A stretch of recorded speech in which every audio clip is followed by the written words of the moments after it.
works mysterious ways. Now reckless bends up in my face. Never let go. Never let go. Never let go. Never let go. When I saw it packed on the shelf, something woke inside myself. Some call it envy, some say greed. It's just my destiny. I Obi-Wan it. Brian's claim may be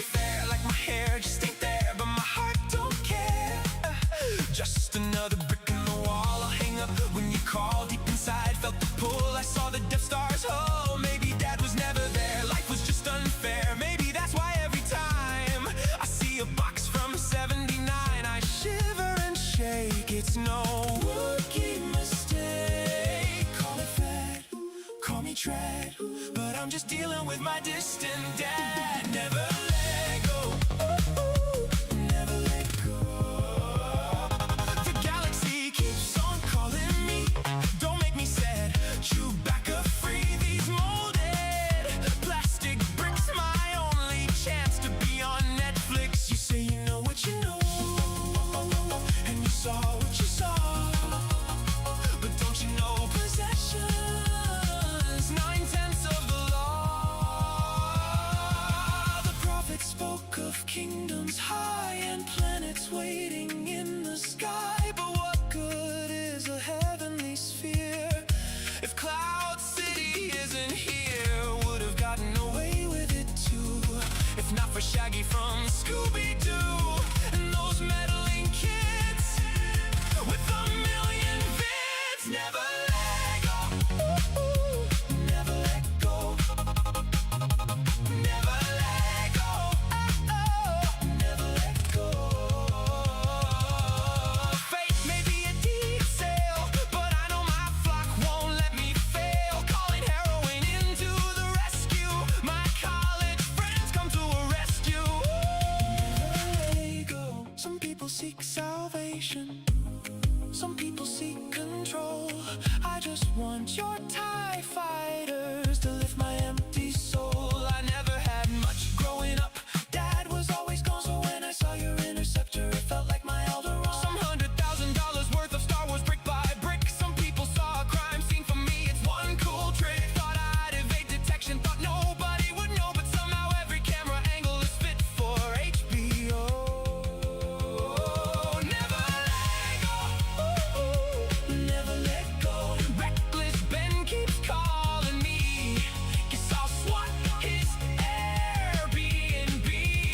Never let go, I would have gotten away with it too, if not for the camera crew. Can't evade him like Vader, make it worse, fix it later.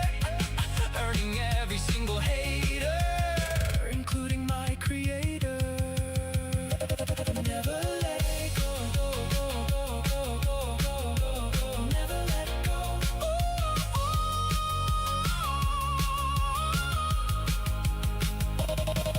On a thin line, on a slack line, trying to reach a tiny star. You know I gotta hustle to get my castle out there on a planet far. Some follow the word without correction, others sift through the secondhand section. Some folks seek holy perfection. I only ever wanted the largest Lego Star Wars collection. Never let go, never let go. No, never let go, never let go,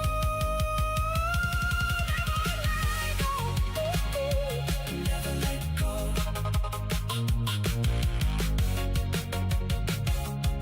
oh.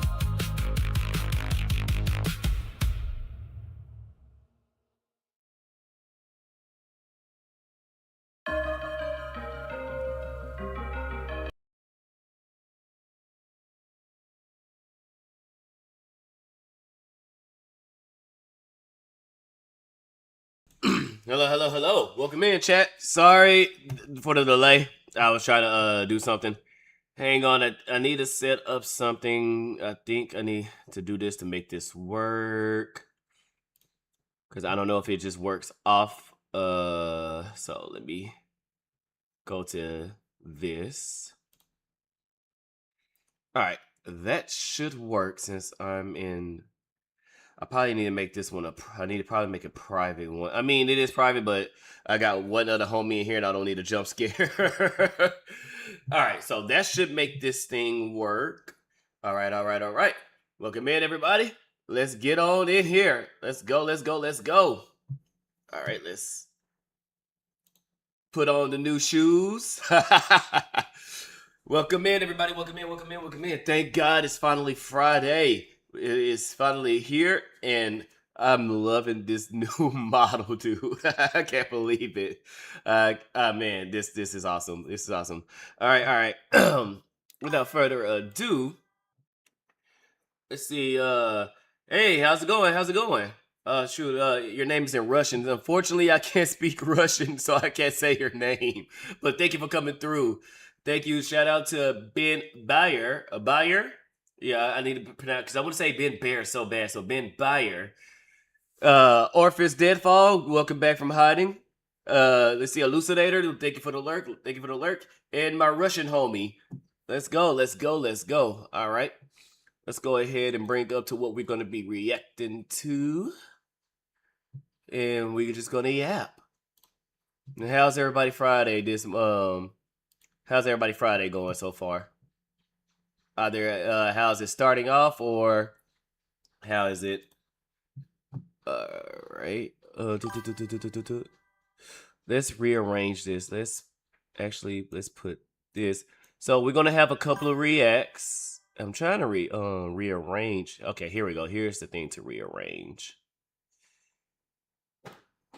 I kind of don't want to talk about the Carmelo Anthony stuff, but I know it's supposed to be something that me and Jigs was gonna talk about. We just never get to it because we always yap. Ben Bear fits. Okay, because Bear is German, writing for bear. Oh, gotcha. So Ben Bear. Nice, nice. So I have been saying it right. All right. So we got a few. We're going to start off with a few reacts from AI songs from Ava over there, Mag's lady over there at Club Tartarus. She's dropped 2 things so far. And we're going to probably do... Let's see. I'm trying to rearrange them right now. That way, I can just go straight through it. All right, all right. Let's go ahead and get it going, and hopefully, that thing will stay quiet for a little bit longer. All right, all right. So we're gonna go ahead and start off with a couple of songs that's been dropped. I think this one is the newest one. Let me see. From 11 days ago, so Make It Unholy. So this one came out 11 days ago. So let's go ahead and give it a view. Oop, I forgot I muted this. There we go.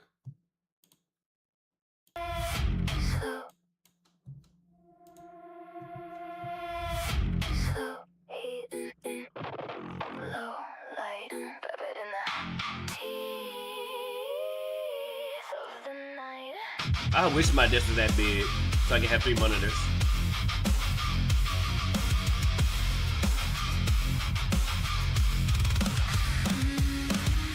No names on the door, no saints in the room, just a pulse in the floor and a okay, a little Latina in it. Okay, okay.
Okay, I don't got look.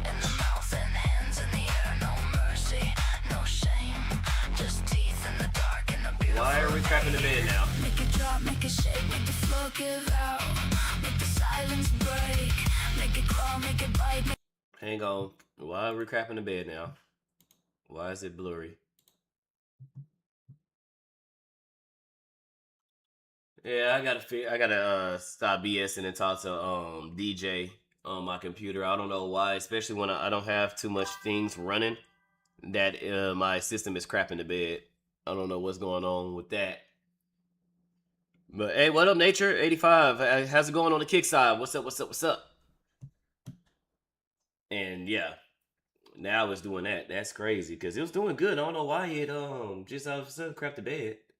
But so far, I like it. It has a little Latina beat in it. That's my first time hearing like Latin music used with metal. So that is a good like combination.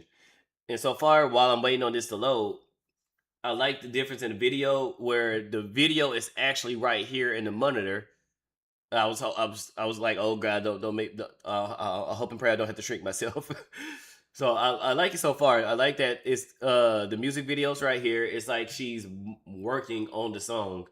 I wish I had this big of a desk to comfortably fit 3 monitors, a speaker, and maybe the computer. I don't know. It don't show the computer nowhere near. So it might be all the way over here, or it might be on the floor. But I wish I had that much space. And I kind of want one of these LED mats, but I'm like, I'm gonna be the only one that sees it. So, because I have a LED strip on my table, but I barely use it. One, the app don't fucking work, of course. So $100 for a nice LED bar, and the app doesn't work. I wish I can get some of my money back from that. All right. Come on, computer. Why are we crapping the bed, dude? Why is this happening? Yeah, I gotta figure out how to get this internet fixed. I gotta talk to DJ because this is super annoying. Because I got enough RAM. I got 64 RAM. I only got 2 apps open. Well, 3. Well, no. I got 3 tabs. I got Discord and I got Streamlabs. So this shouldn't be too much. And even this is not this model right here is not even pulling up too much data because I'm using Discord with it. So I don't know. But yeah, this is annoying. Make it beg for the bass when the dark turns white. Slow, come alive. Hips like thunder, eyes like knives. Low flame, sweet sin. Let the whole room pull it in. Nothing here needs saving. Nothing. You don't have room for a second monitor? Shoot, keep grinding, man. One day you'll have it. That's all it is just grinding, getting your money, saving the money. And then when you find or when you get enough for another table, upgrade the table. Or you could just hold off a little longer, and then once you have the funds for both, upgrade the table and the monitor. Like for the longest, but before I started streaming, when I only did my figurine videos, it took me 3 years before I even got my first computer, which is my MacBook. I started off with my phone, then I upgraded to my tablet, and then I had like my apartment at the time had its own little corner for like a little office. So I bought me like a cheap Logic, like $20 Logitech little keyboard and cheap little mouse. Well, I didn't need a mouse at the time because I was using the tablet. Then I did that for a few months before I got my computer or my editing computer for my editing videos, and I still use that Logitech keyboard. The only thing I upgraded was my mouse. I got the little magic trackpad. I did that for a few months. Then I finally got the keyboard for my MacBook. Then I used my TV. I used my TV for my monitor. I did that until I got till I moved apartments, and I actually caught my first monitor on sale. I actually walked in the Best Buy. I was going to something else, and I seen it was on sale. And I was like, "Shit, go ahead, snatch it." And then a year later, I got my second monitor. So It comes bit by bit, piece by piece. So, you know, don't rush yourself. Just keep grinding, save the money, and then you will have it. Just a fever with rhythm and a mouth full of flame. If heaven is watching, let it watch from the door.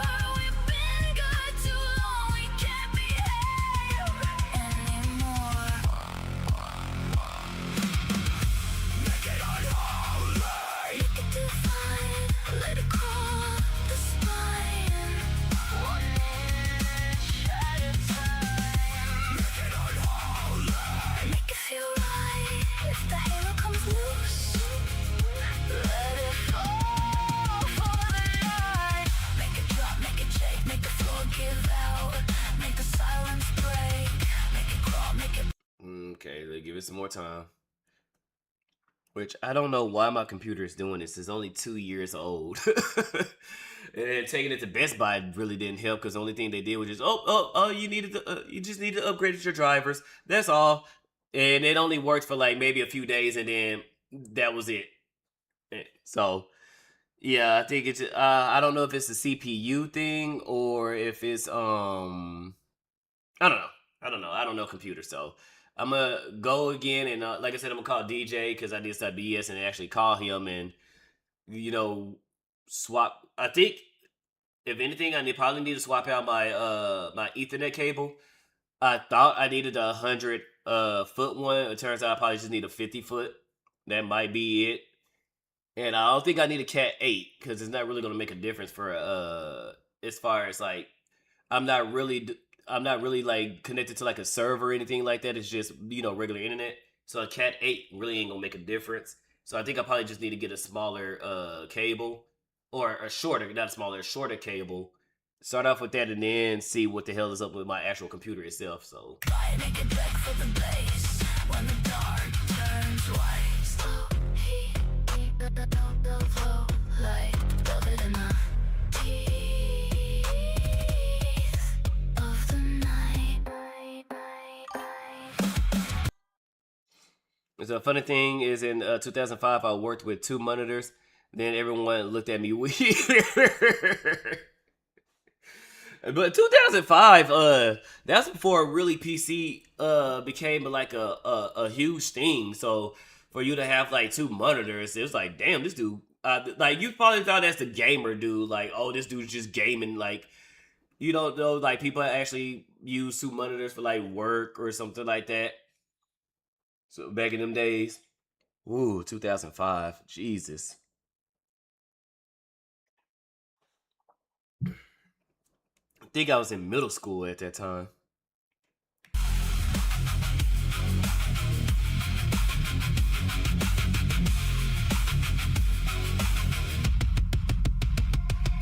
I like that. That is a badass ending.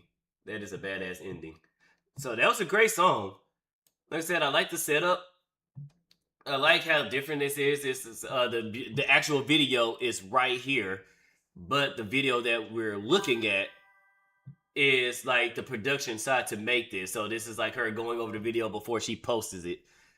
I like the beat. Like I said, I never heard like a Latino beat used with metal, so that's the first time for me, and that was a great combination. Uh, let's see. Like I said, I love the disc and setup, everything. It was a great video, a good video. I love the beat. This was at work. What the hell? What? How the hell? What the hell? What the hell?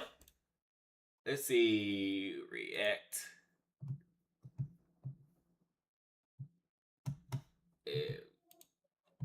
So I thought I fixed this. So why is it? There we go. I'm about to say, I know I fixed this. Is this one? Oh, I had. Okay, so let's put this down here. All right. Oh, and then let's move you up. Yeah, I do not like the fact that my computer is shitting the bed. At least let's put it right here. So it ain't gotta be for. It just, they do such great work. I hate to not show it at its best quality, because I know it takes them a long time to get stuff like this out. It was IT. Even worse. You would think to have more than one monitor at IT.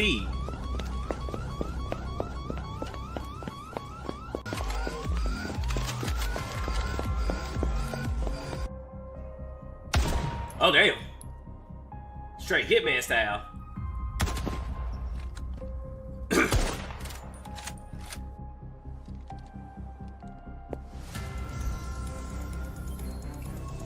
Uh-oh. Uh-oh, better armor, okay. A little bit of stellar blade in there, okay.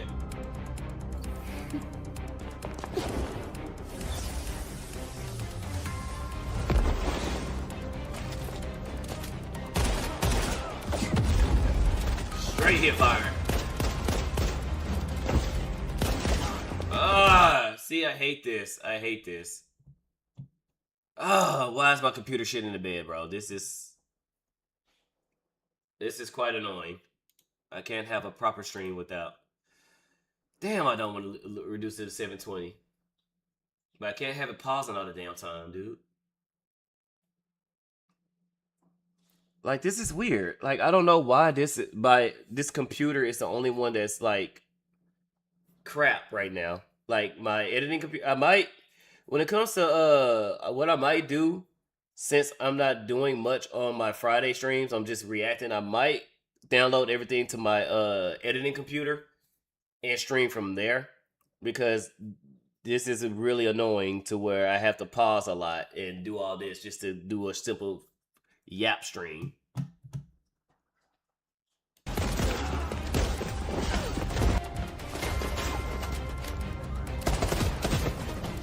Okay, I like how it went from a cinematic to now it's like you're playing a game.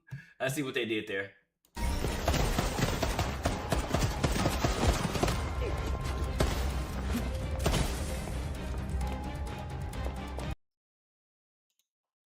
Oh my god. This scuff. Okay, let's go ahead and just switch here. We're gonna take it back to 1440p, and I'll take this time to make me some more coffee. Can you watch Rude Awakening? Yeah, I can watch it.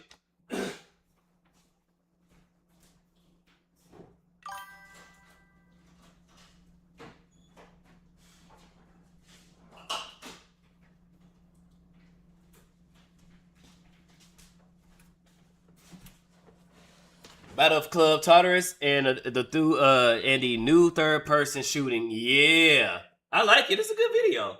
It's just I can't enjoy it because my dumbass computer, which like I don't know. Let me do this. Let me do this because usually my computer acts better when I have V2 Studio working for whatever reason. I don't know why, but when I have V2 Studios working, my computer just like. I don't know what it does. It works. So let me see. Is it on this side? Yeah.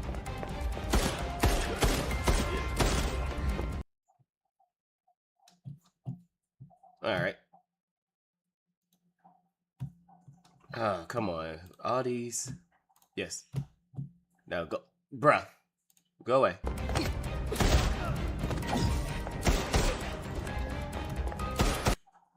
See, immediately worked. I don't know what with V2 Studios gets my computer to work, but yeah. All right, let me cut it off here because it's getting annoying.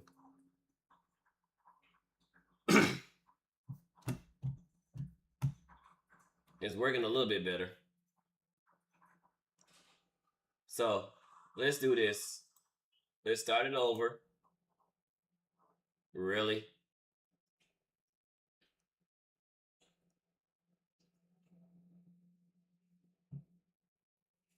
You try to start it over and it rebuffers. Like, I hate this computer.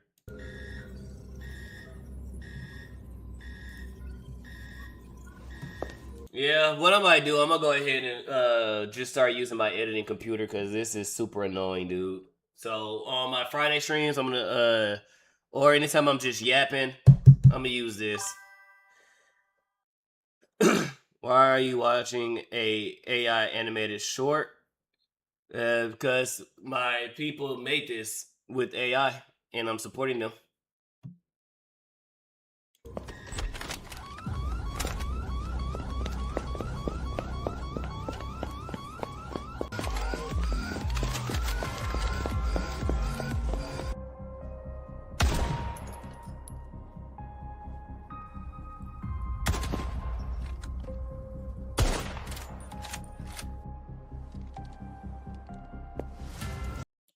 See, I don't know what.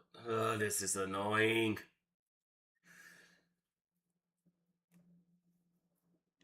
So even with, oh my god, dude, come on.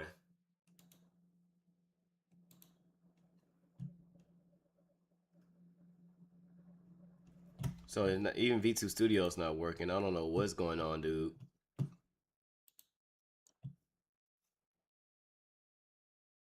With Mooberry, which is crazy because I had more things going when I had Mooberry on the stream, and we didn't have no issue, and now it's just me, and I'm running into issue after issue. It's stupid. It's freaking retarded.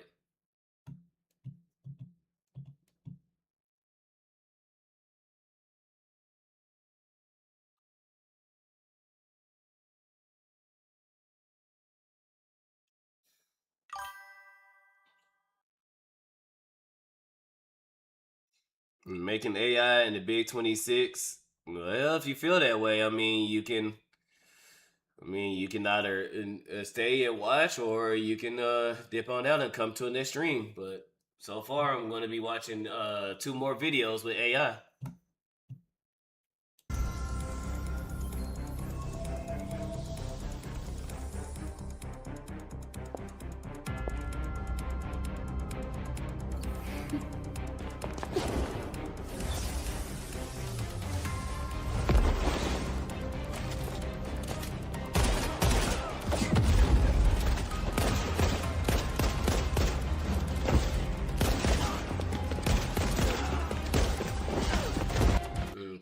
It's still, dude, this is crazy. Why is my computer acting this way, dude?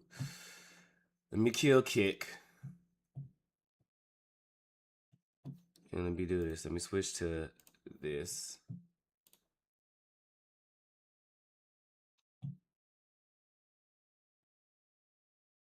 Because it should be working fine, because my computer's breathing fine. I cleaned it.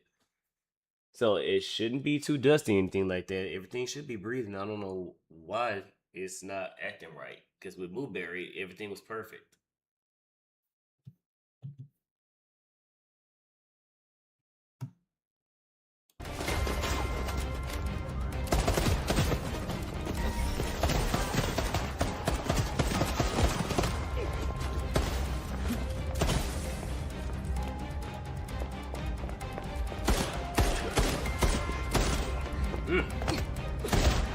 Damn.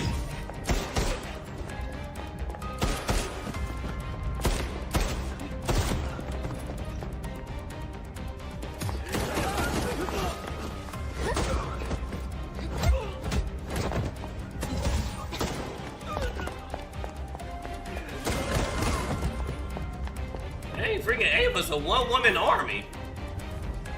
What up, Dion?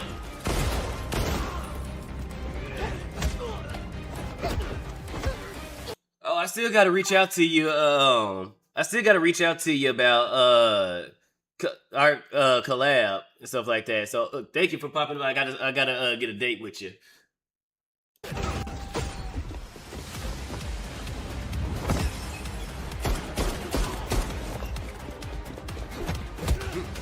Bringing a club to a freaking gunfight.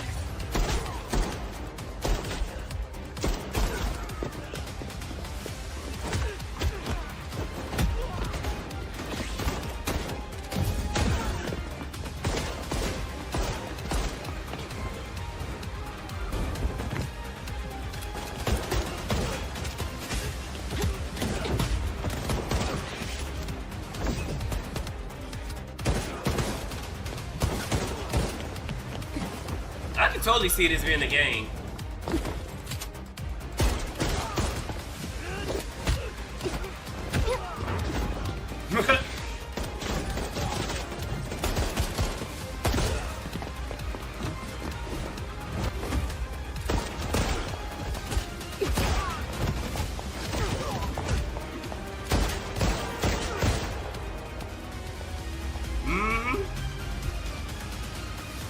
I wonder who Club Tartarus is beefing with, cause damn. I mean, they ain't got much, cause Ava is just straight annihilating them.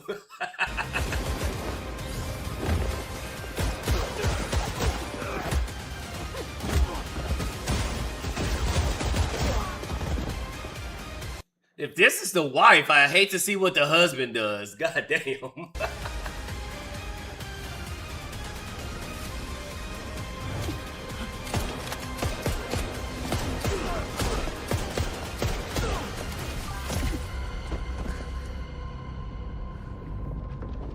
Alright, buddy, Angel, look, you can leave, or you can continue to stay, but if you're gonna keep trashing it, bro, if you're gonna keep bringing down the quality, I'm gonna time you out.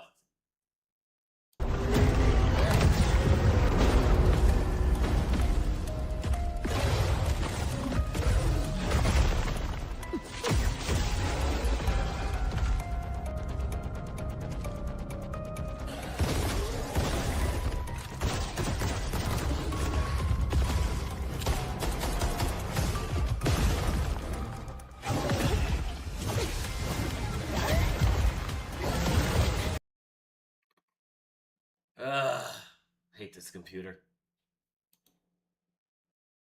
I hate this computer.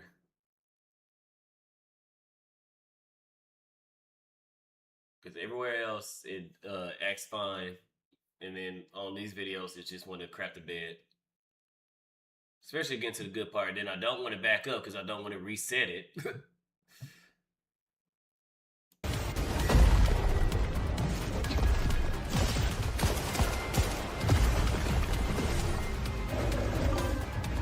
Like, if they can turn this into a game, that would be cool.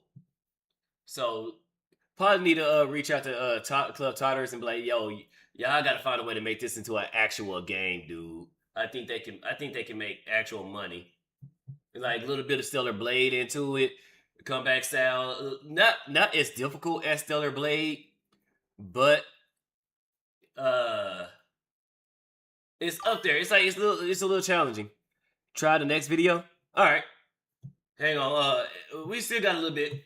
I want to follow this through. Oh, she finally got hit.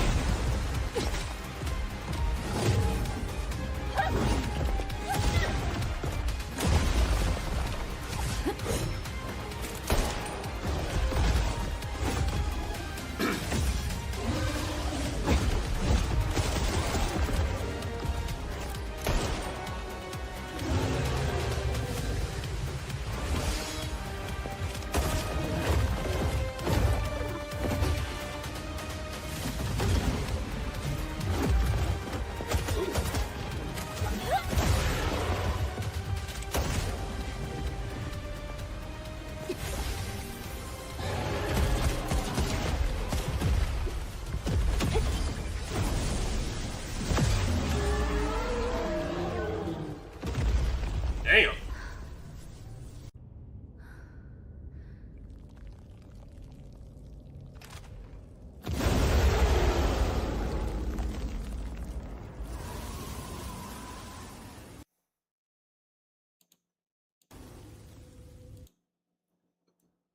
Nice, I like the fight. Yeah, this will make a badass game. Like if Club Tartarus just turned to hell. Hey, what up, Vinny? What's up? We're watching a little bit of stuff from Club Tartarus. I think Ava just released this video 7 hours ago. And so far I like it. They need to make this into an actual game, dude. I can see that like Club Tartarus is like a last front into the gates of hell, like Stellar Blade mixed with a little Doom. Throw in some little Stellar Blade with some Doom. Throw in some Doom music at it. Oh yeah, this would be a good game.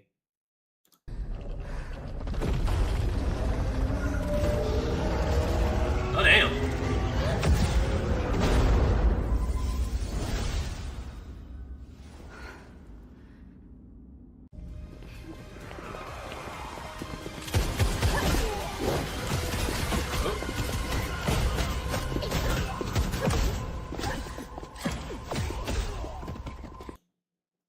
good video. Good video. All right. Then there was one more. I don't know why it keeps going to this instead of staying on this. All right, let's see if it will actually work with this. Since this is just a music video.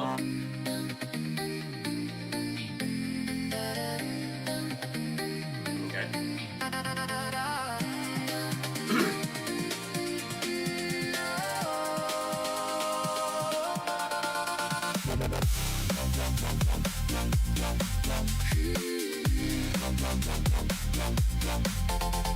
Okay.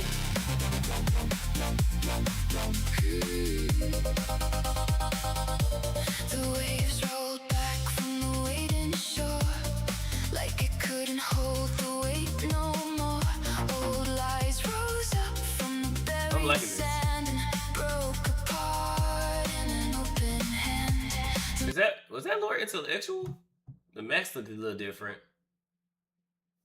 I think that was Lord Intellectual. I don't recognize this VTuber or person. Okay, that's badass right there. I like that. That's badass.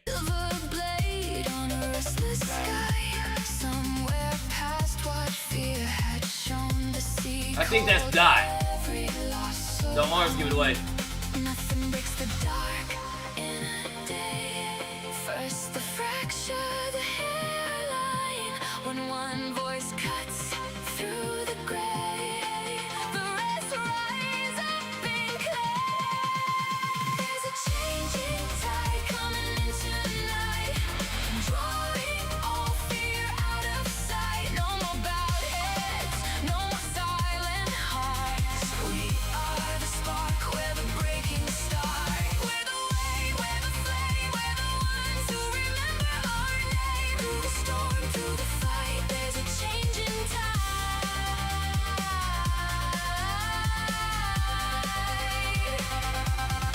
Changing tide.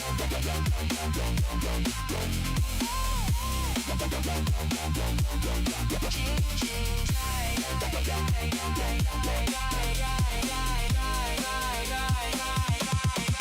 They sold us noise, but we wanted something real. A pulse in the wires, a truth we could feel. Hands on the heart, eyes on the dream, shaping new light made with the machine. Not cold, not hollow or fake, but human fire in a digital shape. When lies stand tall in the dead of night, truth cuts deep.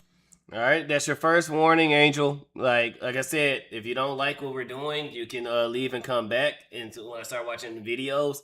But I'm cool with a lot of people in the AI community. Matter of fact, this model that you're watching right now is made by AI. So I get it. You might have a grievances with AI, but you can leave and come back. Please stop complaining about it. This is your last warning. After that, you'll be banned, bro. Cuts toward light.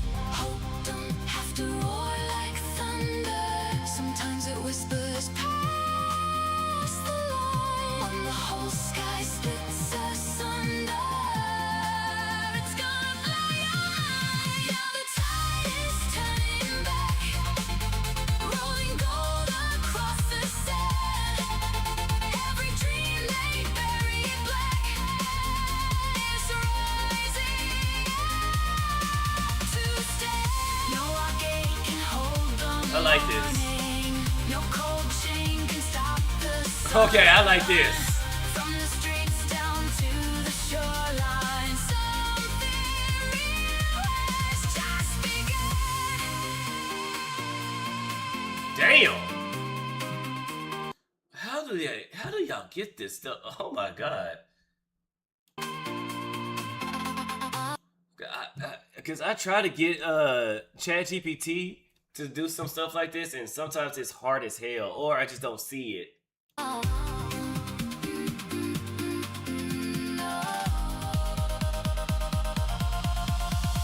drift, I fall, but the sea still knows how to lift what the storm let go. By our tiny campfire, Bonfire. we warmed one spark beneath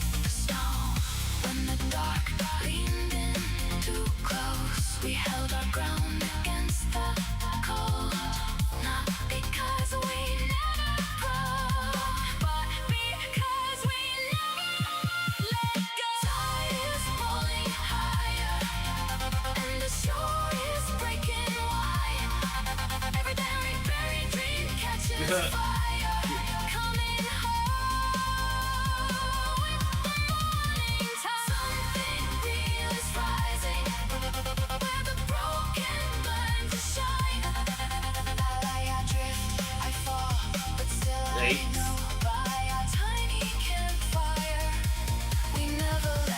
like this background.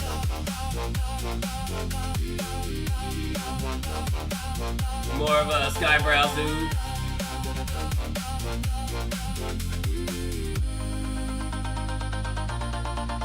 The dragon. That's a badass dragon. Okay, this video done by, let's see, what's his name? Freaking Moses. That was a good video. Alright. Now, let's go ahead and get to... I know Asmongold did, I guess, he made a post or he did something, he said something on stream that drove people crazy. He rather play video games than have intercourse, which, I mean, yeah. I mean, I'd rather have intercourse than play video games, but I mean, hey, let's see why he's mentioned that. So, let's go. Not liking a man for a host of reasons, but also because you believe he doesn't like women. And then simultaneously being triggered that he's choosing to stay away from said women. Imagine being someone who is very tolerant to people who identify as ace, and then getting the deepest... Wait, what? What was that? Is very tolerant to people who identify as ace. What is asexuality? Asexuality means you experience little to no sexual attraction to anyone and or do not experience desire for sexual contact. Like any other sexual orientation, sexuality isn't a choice. I don't think Asmongold is asexual.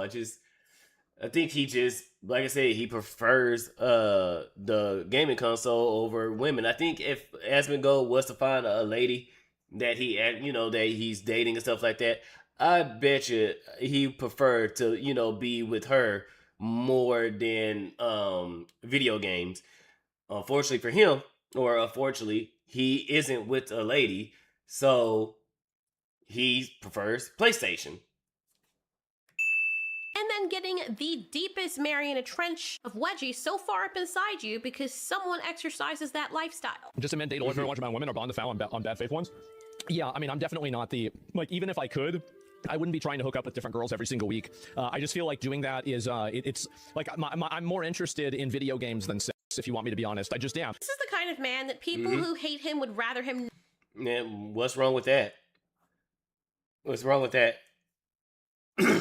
I don't see an issue. I mean, like Altieri said, the same women that's complaining about men that say they hate men all the time, when one dude, well, I guess it's Asmongold, he is a millionaire, so a lot of women would override the fact that his lifestyle, even though he has cleaned his room, he has improved himself, he has got his teeth fixed, he has done a lot to improve his himself and how the way he live his life, but because he's a millionaire, most women are now upset that they're likely, or well, I mean, it's not likely they're going to be picked by Asmongold. Asmongold has a certain type, but pretty much they just got X'd out all right. So now they're complaining, but I bet you if Asmongold was just a regular homie, a regular dude with a regular job, and let's say he wasn't even struggling, he just, he was stable, they wouldn't care that he'd be like, yeah, I prefer PlayStation over women. They wouldn't care.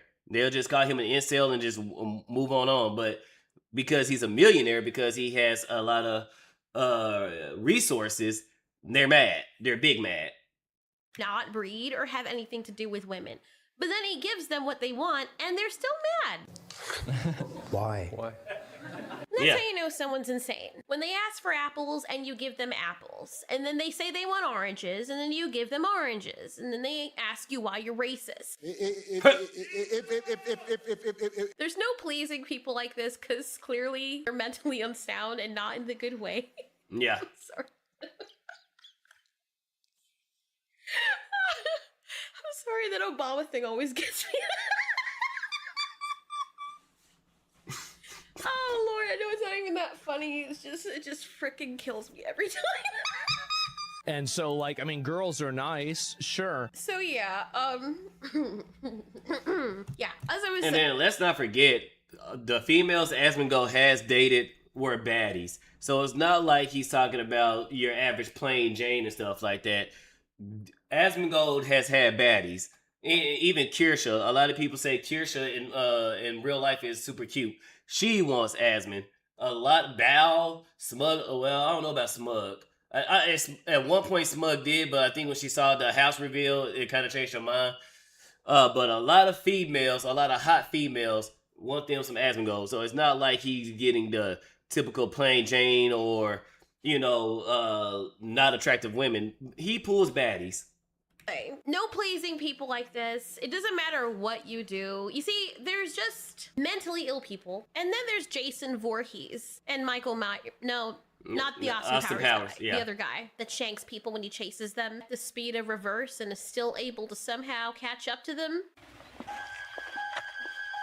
I really have to watch these movies. You see, most of the people get help, but the other, worst kind, don't know that they're ill, and instead think the entire world is the problem. Which one do you think is more dangerous? And so, like, I mean, girls are nice, sure, but like, I really like video games. That's my favorite thing to do. And so, anyway, cuts into gaming time. It can. Would you raise an eagle? No, I don't think I'd be able to do a good enough job. And so, I think it'd be irresponsible for me to do that. Personally, that's where I'm at. I don't see anything wrong with what he said here. He has his priorities, and he probably isn't fit for a relationship, and just doesn't prefer one. Just like I choose not to have children for whatever my reasons. It's my choice. If that's his favorite thing to do, why doesn't he have a choice? Now. And most people wouldn't argue with her when she says that she doesn't want to have children. I mean, me personally, I would like for Altieri to have children, keep, the population going. But, I'm not, if she says she don't want to have children. So, I mean, I'm not going to argue with her. That's her choice. I'm not going to make a big fuss about it. I rather most people have children, I want to have children one day. I want to have maybe, right now, realistically, 2 kids. But if my finance is stable, if I got enough, I would at most 3 kids. But I want to crank out at least 2. But I'm not going to sit here and make a big fuss and make a whole stank and Altieri, why does this married woman doesn't want to have children? Oh, it's a shame. It's a crime against humanity. Oh, no, she don't want to have children. That's completely her choice. And I think that's a talk that she had with her husband. So her and her husband agreed that, they don't want, well, I don't know. Maybe he doesn't prefer kids. I don't know him, but obviously they're still together. So that wasn't, what is it? It wasn't, I can't think of the word, a non-negotiable. It wasn't a non-negotiable. So, I mean, hey, they living their lives. They're going to make it work. So yeah, Asmongold don't want to have, he rather play PlayStation than bang a chick. I don't see no issue. But women said the same thing everyone would. Act now before you end up like me. I'm trying to write. I'm waiting for the perfect lady. I mean, unfortunately, marriage laws is not that great for men. And I want to make sure when I do find me a chick, I don't want the typical baby mama situation. I want to actually be married. And I want to actually marry a woman who's into marriage and pretty much the way out, to me, in my opinion, the way out is death do us part. I want to actually take that part serious. And I want a woman that will actually, like, if we're having problems in our relationship, she actually comes to me and we can talk it out and stuff like that, versus I just want to leave, or I just want to get a divorce, this, that, and the third. It's like, no, let's talk this out, or if we need to, let's go get marriage therapy. Let's do what we got to do to make this thing work. Be praising her. As a matter of fact, lots of women were saying this very thing not too long ago. The 4B movement. 4B movement. So what is it? Actually, a fringe feminist campaign from South Korea? Oh yeah, that was that. We all know a lot of these heifers were just doing that crap for attention. Yeah, the 4Bs. Cause Ago. The 4B movement. Because nobody's checking for her. 4B movement. No, nobody's definitely checking for her. So what is it? Actually, a fringe feminist campaign from South Korea. The 4Bs, Korean for 4 no's. No marrying men, no giving birth, no dating men, and no sex with men. There's so much pressure in South Korea for women to have kids, and women felt extremely undervalued, so they have sort of banded together. Well, the reason why the pressure is up because the population, the replacement, not the replacement thing, the population decreases at a severe level, to where there's a lot of old folks are dying, and there's not enough young folks to replace those old folks. So the economy is gonna slow to a crash. Not even slow to a crash, it's gonna slow to a crash. And there goes Korea. There goes South Korea. Japan is facing a similar issue. America is now starting to feel the effects of the issue of people are not coming together and getting married and having children. So, who's going to take care of the old folks when, none of the young folks are like, fuck that shit. To not kind of give into these societal pressures. South Korea has the world's lowest fertility rate. Now, Google searches for 4B surging to record levels in the US as one of its top trending searches in the last 48 hours. I'm so glad you asked. The 4B movement is a movement in South Korea right now where the misogyny and sexism is so bad that South Korean women have decided to opt out of dealing with men entirely. That is not a joke. That is not an exaggeration. They are not dating men. They are not marrying men. They are not having children with men. They're not even sleeping with men anymore. And it's called the 4B movement because the Korean words for those four things all start with the letter B. This kind of first started happening around 2016 when Kim Ji-young, born 1982, a novel came out. And it is a fictional book about a Korean every woman and all of the misogyny and sexism that she's experienced from literally being a child all the way to her being an adult, suffering with postpartum depression after having her child. Now, this book became a runaway bestseller among South Korean women because they were like, she's just like me for real. And that's kind of when it started cooking, right? Now, the movement officially got its name in 2019, and it's just been going ever since. It's so successful, in fact, that now South Korea has one of the lowest birth rates in the world. So that's a success that the birth rate is so low that potentially South Korea is going to cease to exist as in a population. So another population is going to come and take over. What's interesting on her video are the comments. I've been living in the full B movement for 8 years. Going by this profile picture, I don't think it's voluntary, ma'am. Now. Next one. I'm 100 on board for this in the States. We literally made this. I love when women. I love the 4B movement. Yeah, everybody was on board with this. And funny enough, so were men. Men have been doing this for a while, and they actually encouraged it. So in response to single women and their embrace of the 4B movement that originated in Korea, the men have decided to create a movement of their very own, and it's the 5G movement. In this new movement, they're saying they don't want to date women, they're not going to pursue women, they're not going to impregnate women, they're not going to marry women. They're leaving women alone because they feel like women are leaving them alone. And I, for one, think that is brilliant. The funny thing is, they're trying to fire us, but they realize that we already quit. Like, if they're going to do anything, it's threaten women with a good time. That's exactly what we want. Yeah, Okay. except men have already done this, and this movement I know from personal experience that there are at least less than 5 million Bulgarians in the world. Damn. already happened a very long time ago before you guys made it a thing. It was called MGTOW. Yeah. So MGTOW was before the 4B movement. This movement already happened a very long time ago before you guys made it a thing. It was called. And she switches it so fast it don't give me time to pause. But men going their own way has been labeled as sexist, racist, homophobic, and wait, why would it be homophobic? Okay. And problematic around the world. I mean, all around. But none of these accusations are true. MGTOW simply is a philosophy in which an individual man does away with all vices and distractions in his life, drugs, alcohol, pornography, and procrastination, and starts embracing life to fulfill his dreams. In this book, you will learn how to quit addictions and how to become a high value and how to invest in money and yourself. Because the man you want to be, learn your potential today. So yeah, basically, MGTOW started off as finding your purpose and committing to your purpose, and whatever it may be, as in quitting. Drugs, alcohol, pornography, and procrastination. So getting up, removing yourself from the vices that hold you down, and go to the gym, find you a purpose, and whatever it may be, and come up with a roadmap for your end goal, and come up with steps to get to your end goal, wherever it may be. So I don't see what's the problem with that. But hang on, let me go get my coffee right quick. My second batch of coffee. Coffee!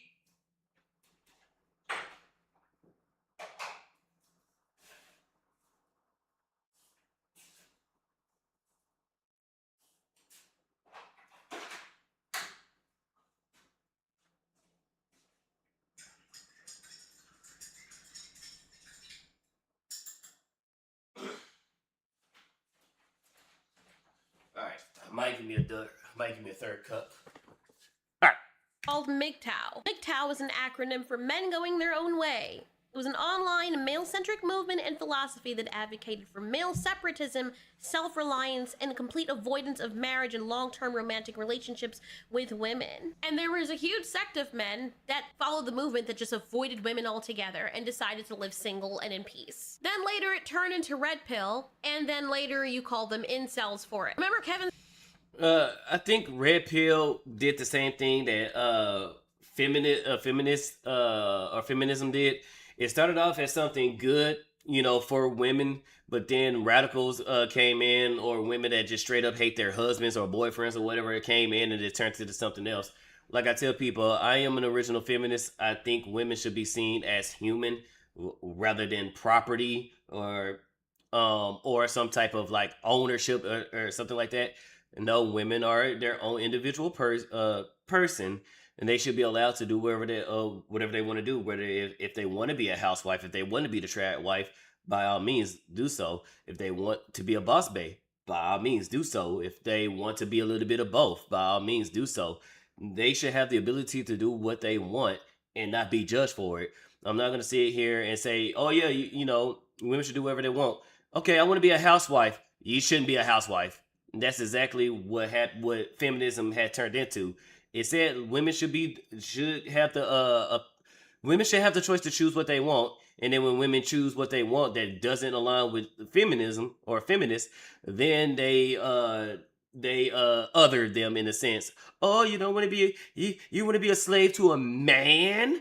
Oh, you want to be a wife? You want to have children? Ew. And it's like, I mean, being a wife to a loving husband that will literally provide you the world, and if God forbid if something happens, he's willing to put his life down in order for you and your kids to live, and you get all the resources. I mean, I think that's better than working for a corporation that will trade you that will fire your ass just to get profit. If the profit goes up 1%, they would be more than willing and happy to chop your head off just to get 1% profit. Samuels, the Godfather, he came onto the scene initially talking to men and trying to get them to get their life together. And that went nowhere. The one time he called a woman who called herself average, she called herself average first, and he just repeated her words. That's what blew Kevin Samuels up. But originally, Kevin Samuels was talking to men, and nobody cared. But the second he called a woman who called herself average, that's when it exploded. And then the same women that hated him called his show. So the same people that hated him consumed his content. So what is it?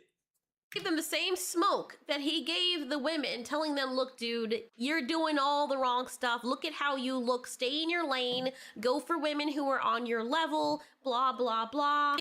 My favorite one of Kevin Samuels was he was talking to this fat dude. And the fat dude, just like he was delusional, just like how delusional women are when they want to essentially provide the dude nothing, but they want the dude to give them everything. So this dude pretty much wanted the same thing, and he had no money, he was fat, and he was living with his parents. And Kevin asked him, okay, he's like, okay, so you want this type of female, right? Right. So you have a job? No. Okay, do you have your own place? No. And then he's like, okay, do you at least got a big dick? And the dude was like, huh? He was like, come on now, we all know we got a big dick. I got a big dick. You got a big dick? He was like, well, so you don't got a big dick. So you want this top tier woman, you want this woman to do all this stuff for you, but you can't give her resources. You can't give her a place to stay if she wants to come through, and you can't even give her a dick. So what the fuck? What are you? What can you give her? And nobody cared about that. Nobody cared. But the moment he, like Altieri says, he flips the script and starts telling women that, okay, what can you give this man in return for all these resources? It's a problem.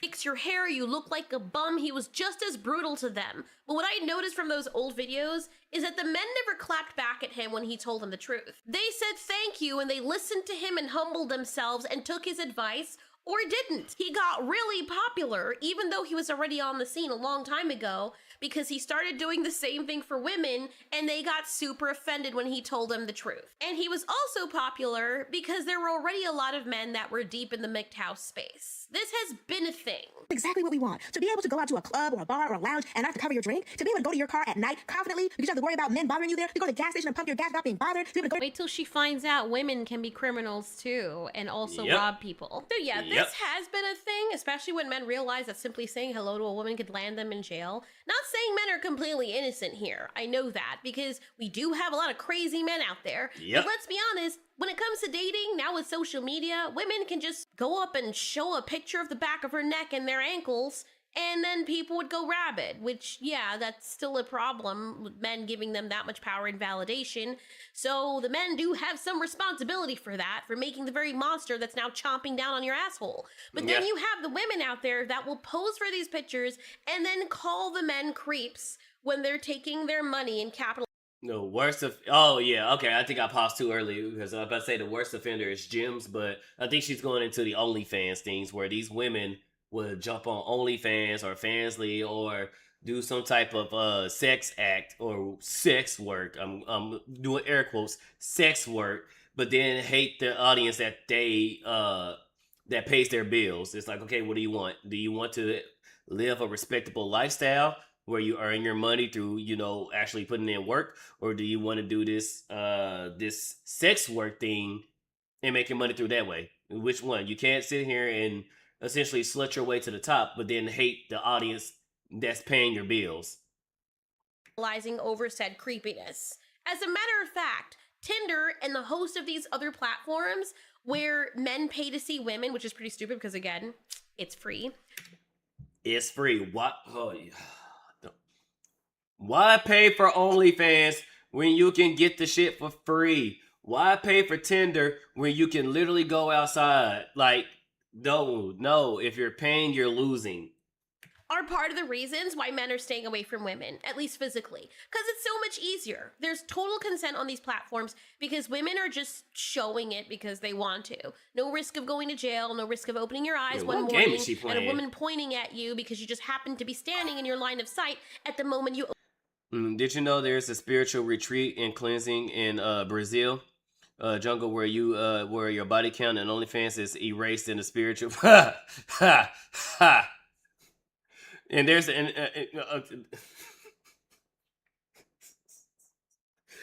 sure. Open your eyes and then call the cops on you and say that you were creeping on her in the middle of a public intersection in Manhattan. Or at the gym where you're just trying to work out and someone is wearing bubble wrap transparent legging tape around their voluptuous baboon behind to draw the eyes. And then when your eyes are drawn, she gets you on film and ruins your reputation. Like turning the mouse back to 0 on a used car. Yeah. That always seems to work. And calling you a creepy person. And the thing is, you don't even have to have eyes. You could be blind and it would still be your fault. These 'cause bitches you're- are onions. I'm standing there doing a tricep pushdown exercise, and since I can't see, I'm just kind of staring off into space doing my thing. Halfway through a set, I start hearing footsteps that seem like they're coming in my direction, getting closer and closer and closer, until all of a sudden, this woman's right up in my face going, "I didn't come here to be stared at! Huh? I'm sorry, I'm blind," I say to her. Her response? "I don't care. Stop staring at me." I don't care. She storms off and comes back with the manager a couple minutes later. I reach into my wallet and pull out an ID card from the Massachusetts Commission for the Blind and explain to this guy as well, "I'm blind. I wasn't staring at anybody." He says, "Okay, but you still can't make other gym members uncomfortable by looking at..." He is blind. So, see, this is what I brought up earlier with the gym. He is blind. He even pulled out a card saying that he's blind. So it's not some guy who's just lying his ass off or being creepy and just lying his ass. He actually pulled out a card that says, yes, he is blind. But this situation, he might just be like, okay, this is retarded, so I'm just going to say what I got to do just to keep my job. Oh my. I like the look on the old man's face. Some people Can't be just doing use their some people just use their head so it does not rain in the neck. Bro? Can't be doing that, bro. See what I mean? So understandably, if I were a guy, I'd be staying all the way away from them. Patterns. We evolved to recognize them. And even if you find a nice girl, you don't know if the next morning you wake up, even though she's given consent, that she could just take it back. Gotcha, bitch. In this Reddit thread, the poster is understandably CMV, consent cannot be withdrawn after the fact. A scary sentiment I've seen pop up a few times in context of feminism and grape culture. I hate that I have to say grape, but you know I gotta get my views up for YouTube, so I gotta start censoring myself. Grape culture and consent is that consent can be unilaterally withdrawn after the fact. Which I think that is stupid. If both parties agree to a sexual encounter, even if the guy is terrible in bed or too rough or anything like that, here's the thing, ladies. If the guy isn't doing what he's supposed to do in the bed, or he's being too rough or something like that, that is your time to speak and say, hey, you're doing a little bit too much. Hey, you're too rough. Or stop. Men, if a woman says stop or no, and it ain't no BDSM stuff, you ain't got no safe word. If she says no or stop, stop. Because if you keep going beyond the stop, that is now considered grape. So once a woman says stop or no or don't, do not continue. Women at that time of intercourse, that's when you say no. That's when you withdraw the consent. You don't have the night and let everything happen, and then the morning after be like, you know, I didn't like that. I withdraw consent. That's not how this works. All right, the holders of this viewpoint will consider a sexual encounter where both parties were sober and consented to having sex at the time of the grape. If one of the participants later changed their mind, it says one of the participants. Will women feel the same way if men withdrew their consent? If men say, you know what, I didn't like how she did that. Yeah, I withdraw consent. Would this still be a thing? Hell no, it wouldn't. Women would be like, are you stupid? So I don't see how women can do the same thing. Cause it says one, but it's usually the women. One of the participants later changed their mind and decided that no, turns out I didn't want to have sex with them. Crimes fundamentally require intent. The intent to have sex with a willing partner is not the intent to grape someone. Sharing how scary it is that you can just decide to splooge or create friction with another person's skin bag, and then that person gets up later and says, You know what? I think I regret what happened. We were both sober, but man meat did not go crazy. And I'm sorry, if two people are drunk, both parties are drunk, and they decide to engage in intercourse, both parties are wrong. I hate this whole, well, she was drunk, so she didn't consent. Well, what about him? He was drunk as well. No. If both parties are drunk and both parties engage in sexual intercourse, both parties are responsible. I'm not with that. Do you know now why men prefer games over to women? I'm starting to get. I'm not starting to. I get that all of this is happening, but there are actual women out there that are more pleasurable than games. Yes, it's harder to find those women, but I promise you they are out there. They love men, they don't hate men, and they want to be married and have a family just as much as men do. It's just getting harder and harder to find those type of people. Both parties, women, maybe the one or two women that's in my chat, there are good men out there that wants to be a good husband, that wants to provide, that wants to have children, that wants to give you the moon, something that's impossible, but damn it, he's gonna find a way to give you the moon. And men, there are great women out there that wants to be married, that wants to be wives, that wants to take care, that wants to turn your house into a home. So we just gotta do a better job at what's it called, vetting. We just gotta do a better job at vetting the person who actually wants to be there for you, or who's just actually there just to who actually wants to be with you for you, or just have you as a placeholder. So that's it. My minimum requirement before I even start thinking about marriage is 2 years. It's hard for people to be fake for 2 years. Usually when somebody's fake, you start seeing the signs. I'm not gonna give the time frame because some people might watch this video and be like, okay, let me go ahead and be fake a little bit more. But it's a reason why I picked 2 years. It's hard to be fake that long. It did not give white boy frat house at all. So now I regret it. You going to jail? You're going to jail. And then the first comment is essentially admitting there are people out there who believe that if they're grown-ass adults. Okay, to clarify, it's legally discussed in these sources at all. It doesn't seem like it to me. Furthermore, it makes sense. You could be young, naive, and pressured into consent to an encounter that you later realize wasn't really consensual. It happens all the time. To me, the links provided are more about emotionally coming to terms with a sexual encounter that really wasn't really consensual because it occurred under duress or after harassment. I don't see the question of criminality coming to party. Well, if it As in such a model of Bob and Andy have sex, and Andy says yes, sure, okay, or fine, whatever, even oh baby, do it to me, but still wakes up the next morning feeling like he was raped. That means Andy was raped. No, that's not how it. No, if during the encounter. And if Andy feels uncomfortable anyway, that's their time to speak up. You don't get to do all that and then be like, "Yep, I was raped." No, that doesn't. No.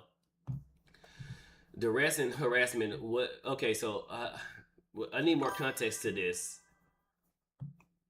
What up, Yunuka? Where all the women I've met, either crazy or engaged, they're still out there, brother. They're still out there.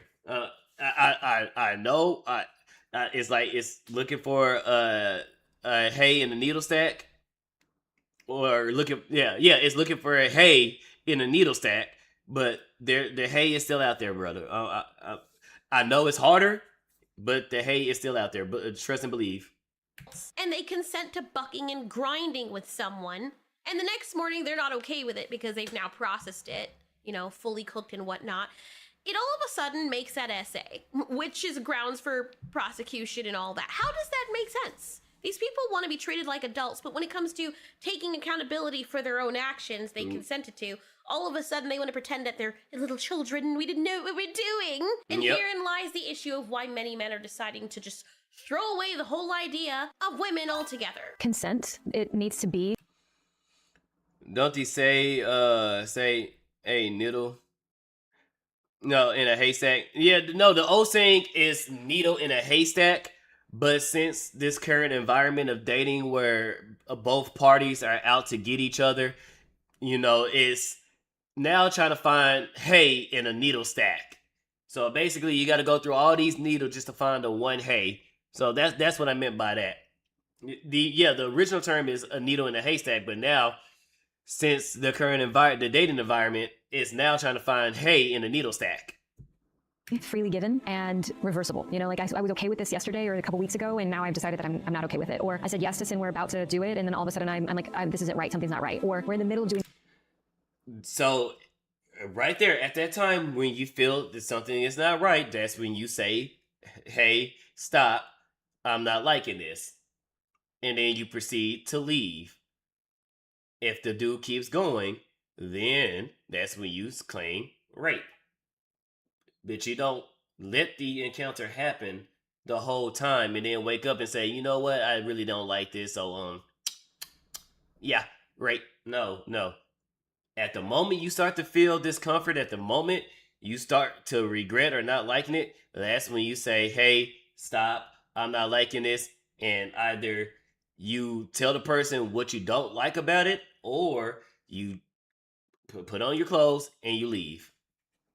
The thing that I asked for, and all of a sudden I'm not okay. Reversible. Consent to sex is not consent to all sexual acts, including receiving baby batter. Okay? It's not.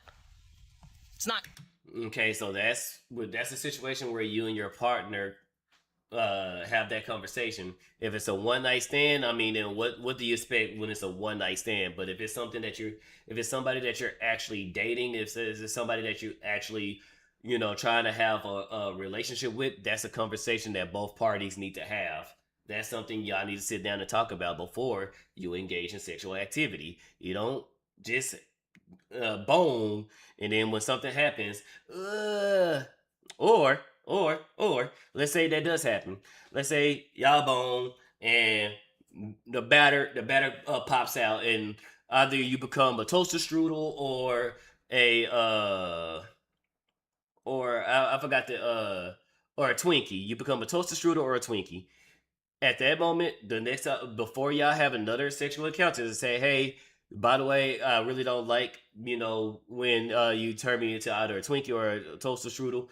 I prefer that you don't do that. It's the conversation. You don't allow it to happen. Don't say anything, and then claim one of the worst things that a woman can claim a man did to her. No. So if you're having intercourse with somebody and they just want to, give you a prostate exam, are you okay with that without consent? You shouldn't be, because that's a violation of your rights. Not sure why she's so angry, but I mean, you would think that adults who do the deed would understand that a man finishing is part of the deal. Now you... it's both parties have to finish. I always tell people, you make sure you make sure the lady get hers before you get before you get yours, or if you get yours, go back and finish the job, buddy. She didn't get hers. It's fun when both parties get theirs. You can choose where he does it, and that's why you wear protection. But to expect that you're supposed to stop every 2 seconds, or that the guy is supposed to stop every 2 seconds to ask you at what part of the act is no longer consensual, you're a freaking idiot, and you probably don't need to be having special activities with... And women, be honest, if a guy stops after 5 seconds and asks if this is okay, if that's okay, that's going to be the fastest thing that's going to turn y'all off. Y'all want men to be emotional, what's the thing? Emotional, basically a fucking mind reader. I can't think of the words right now. People. Emotionally intelligent, that's what it was. That's what they usually say. So if you want the man to know what the hell he's doing, so he's supposed to know what he's doing, so you wouldn't want him to stop every 5 seconds. Is this okay? Is that okay? Can I do this? Can I do that? Now, at the point of release, I think, emotional and practical expert, yeah. Like, what was that whole Sukuna situation where the girl, she tried to say she's hard of hearing, and Sukuna asked if he can finish inside her, and she said yeah, and he did. The dude asked. In some spots like that, sure. But my thing is, you're having unprotected sex with somebody you barely know. And this is what's up. Not much. I'm doing the show.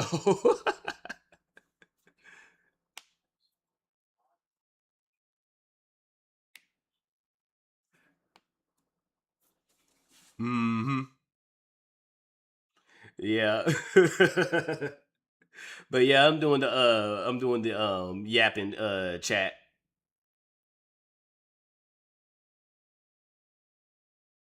Mm-hmm. What's up?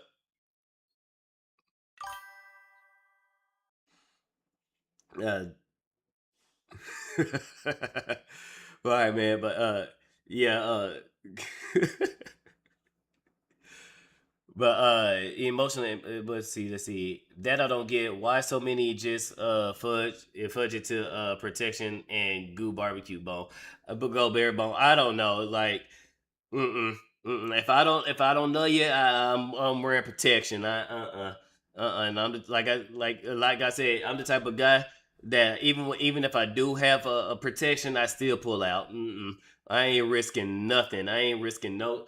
Because at the end of the day, unless you've been dating this person and you know this person, you don't want to risk having a pregnancy, because people tend to act different when they're pissed, okay? Like what they said is the same person you married ain't the same one you divorced.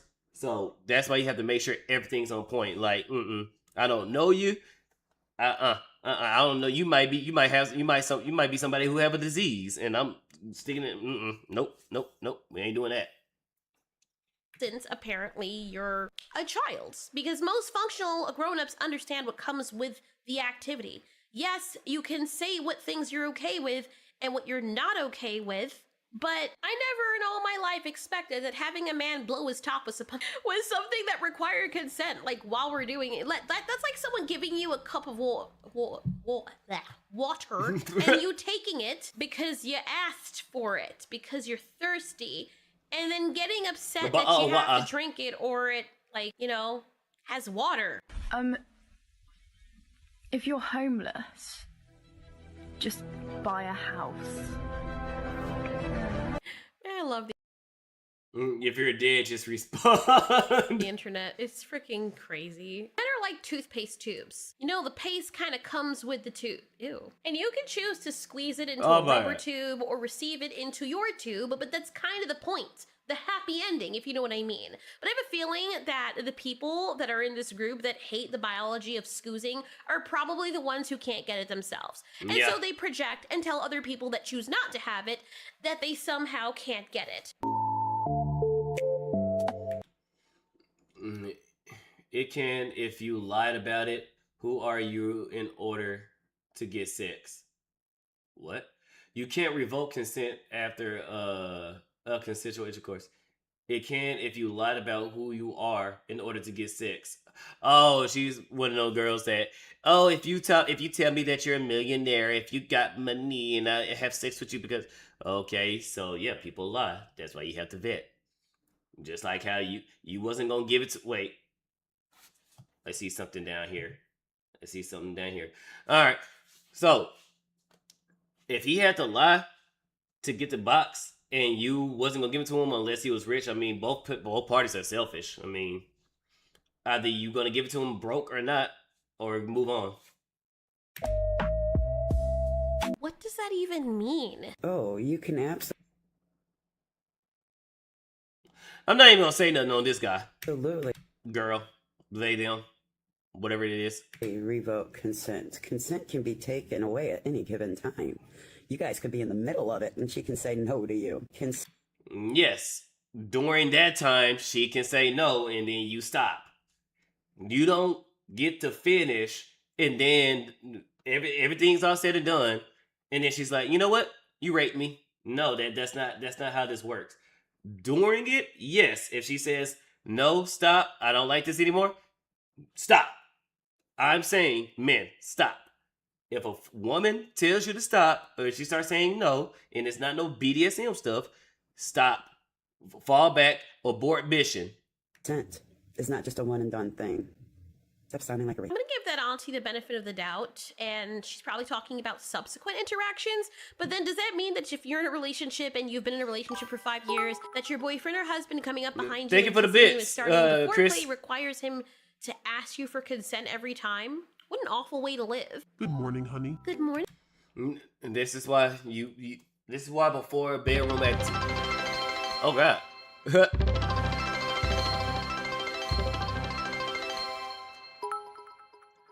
Thanks, Yunuka, for the kick. What's up? But yeah, this is why you have the conversation before intercourse and all that stuff happens. You want to know what are the do's, what are the don'ts, where I can go, where I can't go. Do you prefer a toaster strudel or a Twinkie? This is when you have the conversation, not during, because yeah, that could kind of get redundant. Dear. May I kiss you? Yes, you may. Good night, my love. Good night, honey. Can I kiss you good night? Yes. Good morning, baby girl. Morning, honey. Oh, can I kiss you good morning? You know your brother doesn't ask me every 2 seconds if he can... Damn! Can stuff me when he wants to do it. Oh my God, darling, how could you? I'm so glad I don't need consent to go up and grab my hubby's rocket. You know how unsexy that is? Me stopping in the middle of walking past him and right before I grab his meat, I'm like, oh, I'm sorry, my bad. Do you consent to me grabbing it? And now then if he tells me no, now I'm gonna be all like, well, what the hell? Do you not love me anymore? Then I go to jail because of harassment. If my girlfriend ever look, if you're my girlfriend, we already had sexual encounters and stuff like that.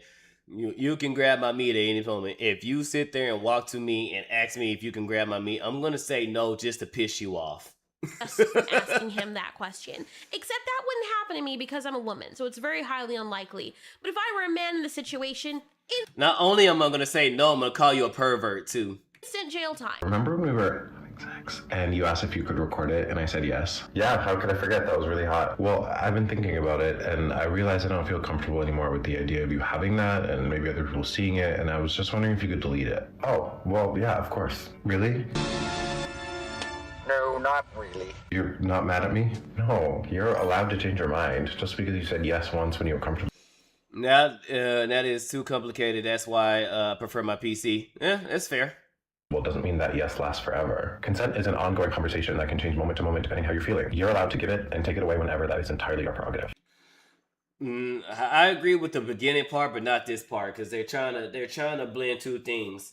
Okay, so this is he asked if he can make a video. He agreed to the video. Now he thought about it and said, you know what? I don't like the video. And this is what I mentioned earlier.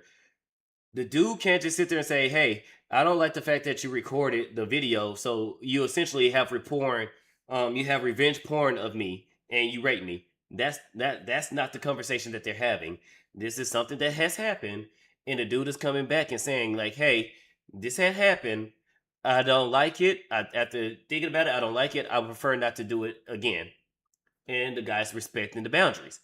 That's how this happens. The guy is not saying, hey, you recorded me while we was getting our thing on, and now I don't like it anymore. So now you have revenge porn of me. He's not going straight to the allegation. He's saying like, hey, I don't like this. Can you resolve this? And the guy is saying, yes, I resolved it. Now, if he said, I don't like this no more, can you please delete the video? And the guy says, no, I'm not going to delete the video. I'm going to keep it. That's when it's a problem. Retroactively regret is not rape. Exactly. You're having a conversation. So he's trying to sleight of hand. He's trying to snake the whole you can remove consent at any moment thing. No, that's two different things. Okay, well, I just don't want to disappoint you. Even if it might feel a little disappointing for me in the moment, that's not your problem. That's my responsibility to manage that. Anyways, you feeling safe, comfortable, and respected is way more important than me feeling disappointed because I can't keep a video of you. Like, it's just a video. Yeah, what happens if you consented to it going up on his profile and now it's on the internet? And then do you decide, you know what, I changed my mind. Little late for that, isn't it? And then the person could straight up lie. Owen does a good job at portraying, going through the rest of the video, of being such a good partner and then deleting the video so they can see. And that's considering the person that you're with is actually a good person and not a relationship that's gonna bite you in the ass later when it falls to smithereens. It's like people don't understand the concept of growing up and forward thinking. You know, like being aware that certain things you do can have consequences, like putting your image online or giving it to someone in a weird situation that you wouldn't want people seeing you in. Like, things are saved in the cloud, so somewhere up there the cloud organisms are distributing it all over the world, and now everyone can see you being milked for the free caramel cow that you are. Like, even if I could, I wouldn't be trying to hook up with different girls every single week. I just feel like doing that is it's like I'm more interested in video games. And you would think this would make some women very, very happy. But apparently someone choosing, you know, their body, their choice, to not be in a relationship or to just do what they love doing, that is somehow national news now. Next up, we're going to hear from the Washington Post that a man is being lambasted on the internet for doing the egregious act to his cat of feeding it premium cat food. I swear, these people get offended over absolutely every single thing. I'm gonna start calling them orcs. Yeah, you think they will celebrate the fact that a man doesn't want to have sex with multiple women a week. Like, you think they'll be celebrated. They're mad that he chooses PlayStation over banging several chicks. Outrage response crew specialists, or oversensitive rant company. Well, not PlayStation, PC. Ask him to go play PC, but you get the point. Committee squad. Or what about offended radical cancel squad? That has a nice ring to it. Offended regularly causing stupidity. Or if you want a podcast for them, it would be outrage routine clown show. You guys pick the one which sounds the best. And can we really blame him or anybody who wants to live this way? I can't wait for this game, by the way. Because of situations like this. This is a defense law firm blog post. Okay, UNCW student falsely accused of after consensual. When college life takes a turn defending against, I don't know if this is the same story, but I know of one that happened. It was all over the internet at the time, but it was this Indian homie that had smashed a college chick. She regretted it, and then she tried to say it was great. Luckily for him, which it only proved his innocence in court, and he didn't go to jail. Unfortunately, he still got suspended from his college. Not suspended, expelled from his college. But she claimed that he raped her, but they went back and pulled video. Not only was it false, but she was the aggressor in the sense of she wanted it. When they went to the bar, she was the one all over him. She was the one leading him back to her dorm room. She signed him in. And then, of course, the encounter happened. And then she wanted to say, I regret it. He raped me. She lied, but he was the one who got punished. When it comes to situations like that, I think if a female lie about being raped, she should face consequences.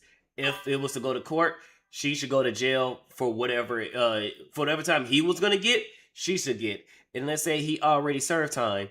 So let's say he got 10 years and he already served a year. She should get 10 years plus 1 if he already had served time. They are angry because he doesn't give them his money. Yep, I was about to say that. Well, I said that earlier, not about to say that. I said that earlier. If Asmongold was just a regular Joe Schmo, like I said, not even broke. He was just somebody who's stable. If he was just some regular Joe Schmo, they wouldn't care. They'd be happy. Oh yeah, another incel that's rather play his PlayStation or rather play his video games. Yeah, let's go. But because he's Asmongold, they're mad. Hyping up one of their success stories. So there was a case where 4 girls were pissed because a guy who had a suspended for college didn't want to go to a prom with each of them, and false accusation, and he was sent to jail. Later came out that they fabricated everything, and his life was ruined. Yep, see, right there. I think they should go to jail. There's a freshman guy at UNCW, or University of North Carolina, or make some more coffee. University of North Carolina in Wilmington, specifically. And yeah, he gets accused of SA. So he met a girl at a party, they flirt, make out, and have what he said was fully consensual ping-ping and vuk-vuk that night. No hesitation, no objections, sober enough for clear mutual attraction. You know, like most human beings biologically are inclined to do. Everything seems fine. And then the next morning, she flips the script and starts telling a whole bunch of people that she didn't consent. And of course, the word goes far and wide. It gets back to him, and suddenly he's facing a potential SA accusation that would wreck his life, meaning criminal charges. He gets expelled from college, and his reputation is completely destroyed, etc. All the things that come with that. Remember what happened with Johnny Depp, right? So his parents hire his lawyer, and they investigate, find witnesses who back up his version, and then uncover the girl's history of mental health stuff and prior false claims, and present it all to the DA. And the DA drops it, and no charges were filed. The guy ends up walking away with a clean record. Thank goodness, but there are many cases where this doesn't happen. And as a matter of fact, he could still have damages because her friends, it doesn't matter he got away with it. They're gonna think that, well, it doesn't matter that they said he was innocent. We know he's not. Like, it's scary as hell for guys, because one night, what feels like... Yep, you could be proven innocent, and there will still be people that think that you actually did it. What's up, Maximus Metal? Completely normal, consensual ping-ping can turn into a nightmare the next day if she wakes up and decides, you know what? Nah, I feel like it wasn't consensual because, like, I was like a different fucking person yesterday. Like, mental illness, yet that's not being addressed. And the worst of it is that a lot of women take to the internet with these... People who falsely accuse where it should be... Now, I wouldn't say docs, they should just be prosecuted. They should be prosecuted and maybe treated on a similar level of a sexual assaulter. Like, I think,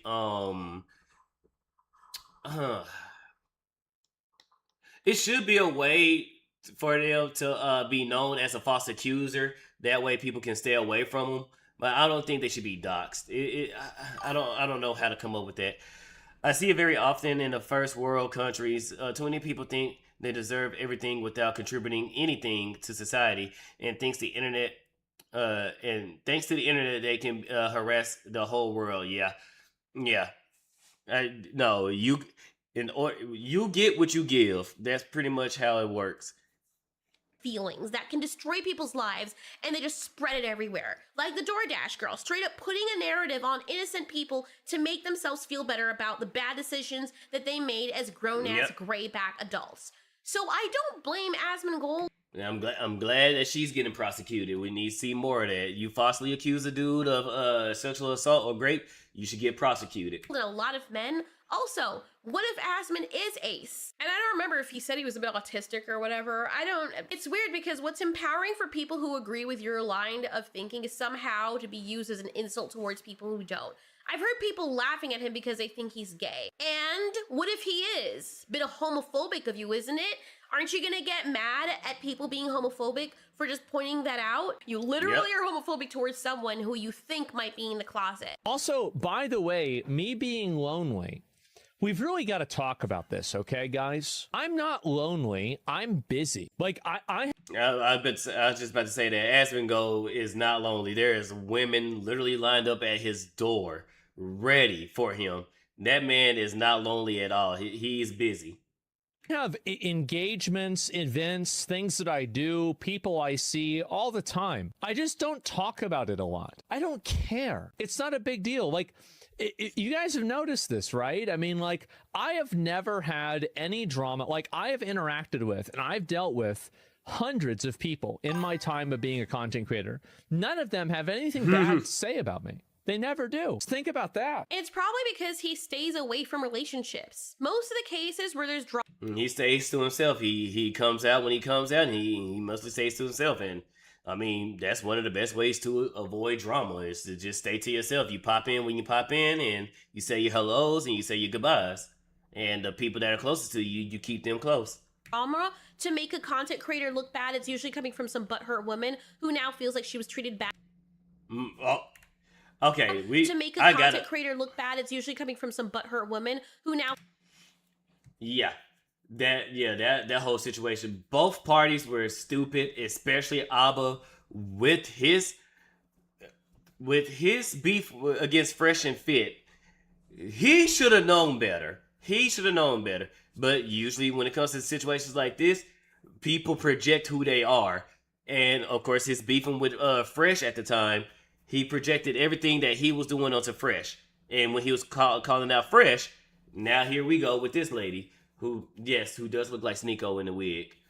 And this whole situation, that was crazy. Alba, you fucked up, but big time, buddy. Feels like she was treated badly in a relationship that ended that she consented to.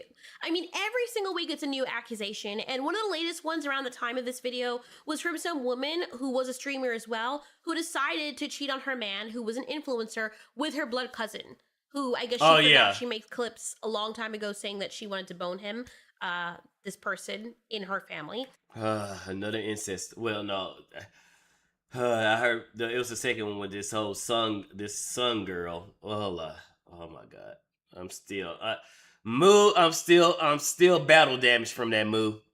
And somehow that same woman, and I made a video about it, by the way, she turned around and still somehow made it the fault of the guy that she cheated on. God damn it! You can't make this shit up! A lot of men see stories the like game this of the and whole think, family. why am I gonna risk that? It makes them paranoid Sweet about home hooking up, Alabama. even if they're sober, because the rules feel very one-sided. Like, her feelings in the morning can completely... The family tree is a circle. You gotta keep it in the family, son. Retroactively rewrite everything that happened. Just vanish the history of the truth.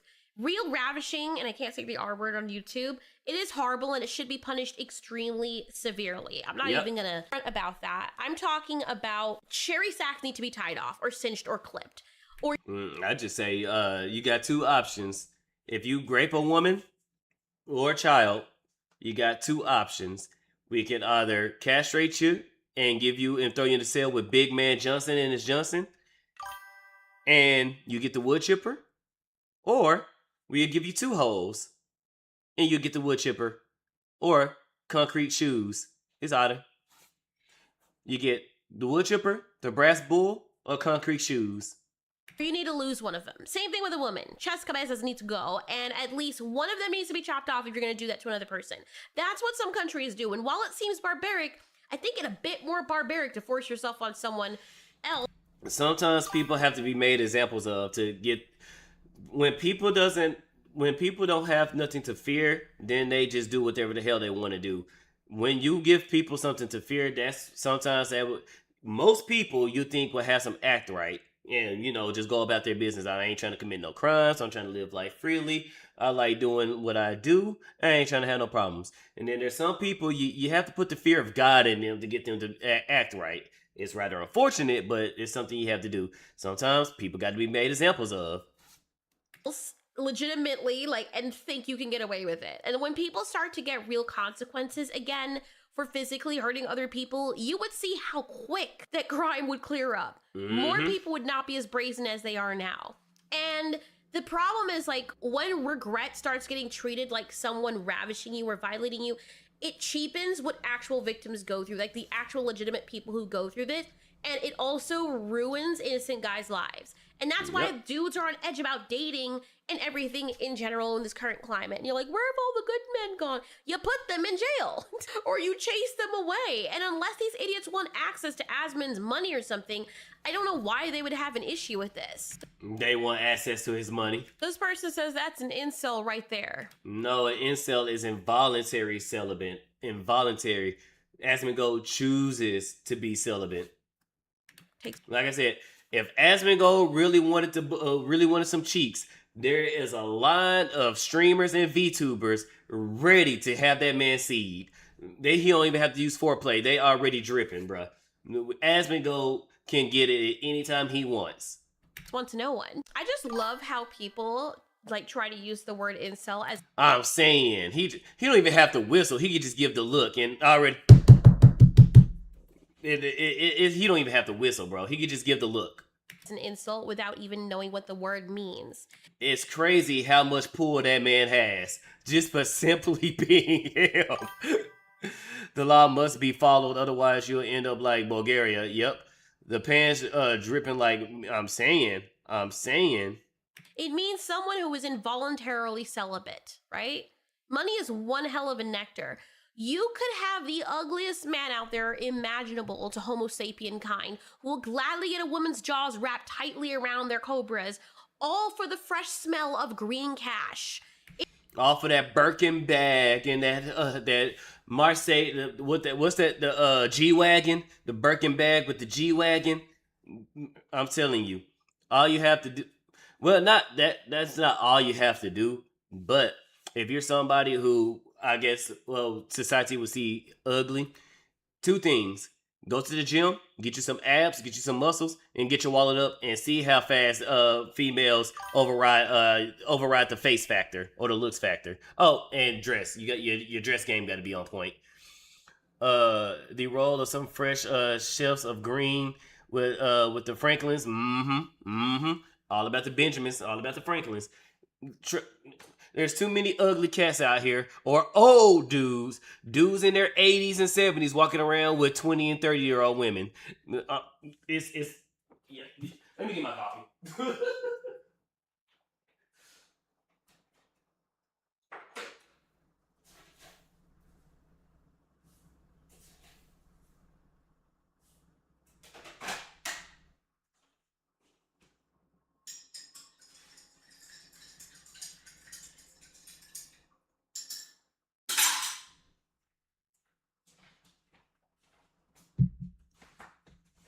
But yeah, that's an incel. Somebody who can't, for whatever reason, they can't get the box. That they either they're trying, or women just find them repulsive in whichever way, shape, or form. And to those men who are involuntary celibate, I say go get therapy, go get a life coach, go see where your flaws is, fix those flaws.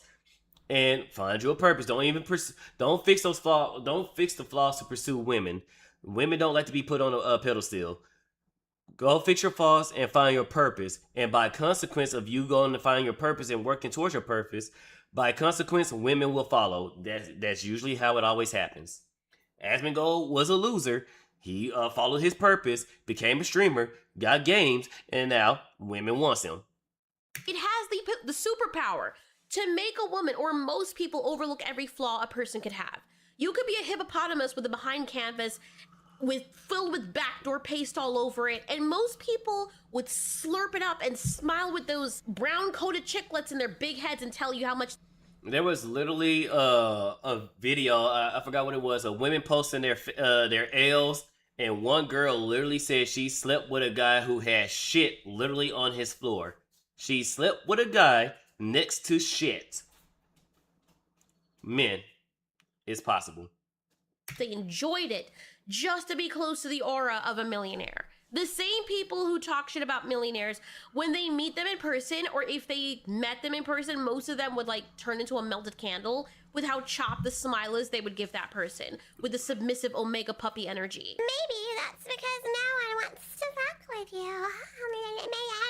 Bro, imagine being someone who's selling her body to a clientele of lonely men, and you're insulting and chasing away who could be your biggest freaking customer and one of the richest. You really are a dumb bint. No business sense whatsoever. You know in those movies where the pimp is like, I'm gonna have to smack a bitch. This is why. He acts like sex is an option for him. You would know, because it probably is not an option for you either. And then watch out for male feminists. They are the biggest.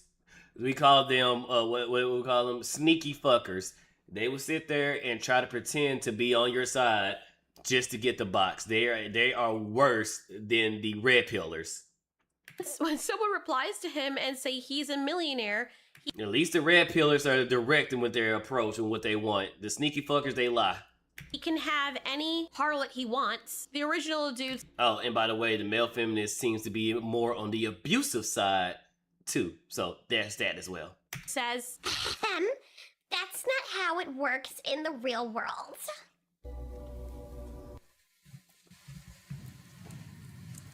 Huh? This comment tells me exactly what I need to know.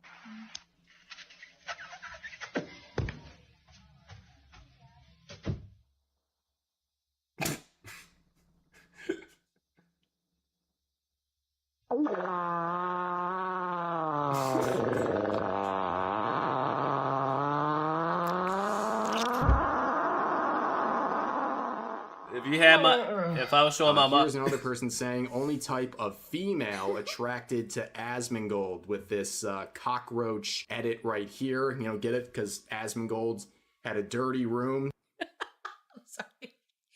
I'm sorry, brother. It is kind of funny. It's not like okay. It's not just because that one is funny. He had that one is funny. The hoarder room, and a cockroach had been climbing on him, and he picked it up with his hand. My guy. Give me a minute. Where'd he go? Oh shit! He's on my belly. Look at him. He's right there. He got. Oh god! Get him out of me. What are you doing, bro? Get out of my. Go in the garbage can. I'm gonna take him downstairs. Give me a minute. I got him. I got him. He's right. I can't my mouth.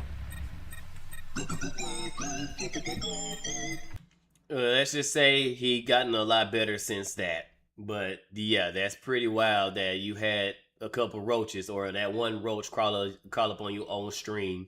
That's kind of crazy, bruh.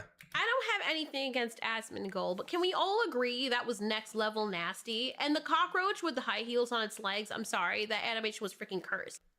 You know, somebody's watching that clip will come away laughing their asses off, and then they start feeling confused about why the growing bulge in their shorts is laughing too. I don't know how it is with these people. But this is freaking cursed. No, thank you. No, do not only begin. has 4 legs. This how I fly. This how I fly. Long burn, deep thrust. Watch the weak ones cry. This how I fly. So then I climb. Make the whole sky. That's Altieri. That girl makes a good vids. All right. So which one is it? Okay, so think before you sleep. Why so many games are terrible? Woman. Oh, we doing it. Oh, we off to a great start. We off to a great start. Woman! My sandwich! Woman! I was confused. At first, I thought people was just memeing on the game until I found out, like, no, it's actually real in the game that you are doing chores. So I'm like, what the actual fuck? This cockroach made him a legend. Yep, the legendary Roach King. Because what, didn't he used to be the Goblin King? And now he's the Roach King now? My beer! Now! Harder. Jeez. Is that the new God of War game? How do I pre-order it? Place your soiled garments within me! I like the graphics, and this gameplay is top tier. And you know, in a world where every male-centered franchise is gender-swapping their... Yeah, they did her dirty. They did her dirty, bro. I like Think Before You Sleep. Yeah, he made I hate his takes on anime, but he be making some good videos. Our main characters and making them ugly in the sequel. Finally, we have something that's more true to life. I mean, there's a side of modern gaming that just constantly releases garbage, yet wants us to think that it's gold. Well, you know, maybe some of that's due to BlackRock ESG funding for video games. Yep. But then again, you can look back and see that, well... And that shit should be illegal as hell. This dude outright said we should force behaviors on people. Bro, this should be illegal as hell. The shit that this asshole is doing. Due to BlackRock ESG funding for video games. But then again, you can look... And I bet you, because it's usually these type of people, and I'm not going to make an allegation, so I'm going to keep it on a general level, because a general level, it's usually these kinds of people that be having the nastiest, dirtiest skeletons in their closet, but want to be on a moral high horse to you and say, you can't do that. You can't do this. No, that type of hentai that you're gooning to, you shouldn't be doing that. And brother, this dude has a whole fucking, not him, people like him, has a whole goddamn sex dungeon in their goddamn basement. But nope, you can't go into anime. Back and see that, well, Avatar was kind of woke and Katara was openly a feminist, but that show was still good. So then you realize what's more likely happening here is bad writers sucking up to people with deep pockets who are then given tons of money because they're willing to promote the message. Because the uncomfortable reality is that if these writers or designers were actually good, they would be able to convince us over to their viewpoint. Fortunately, they aren't, though, so we won't be adopting their trash values anytime soon.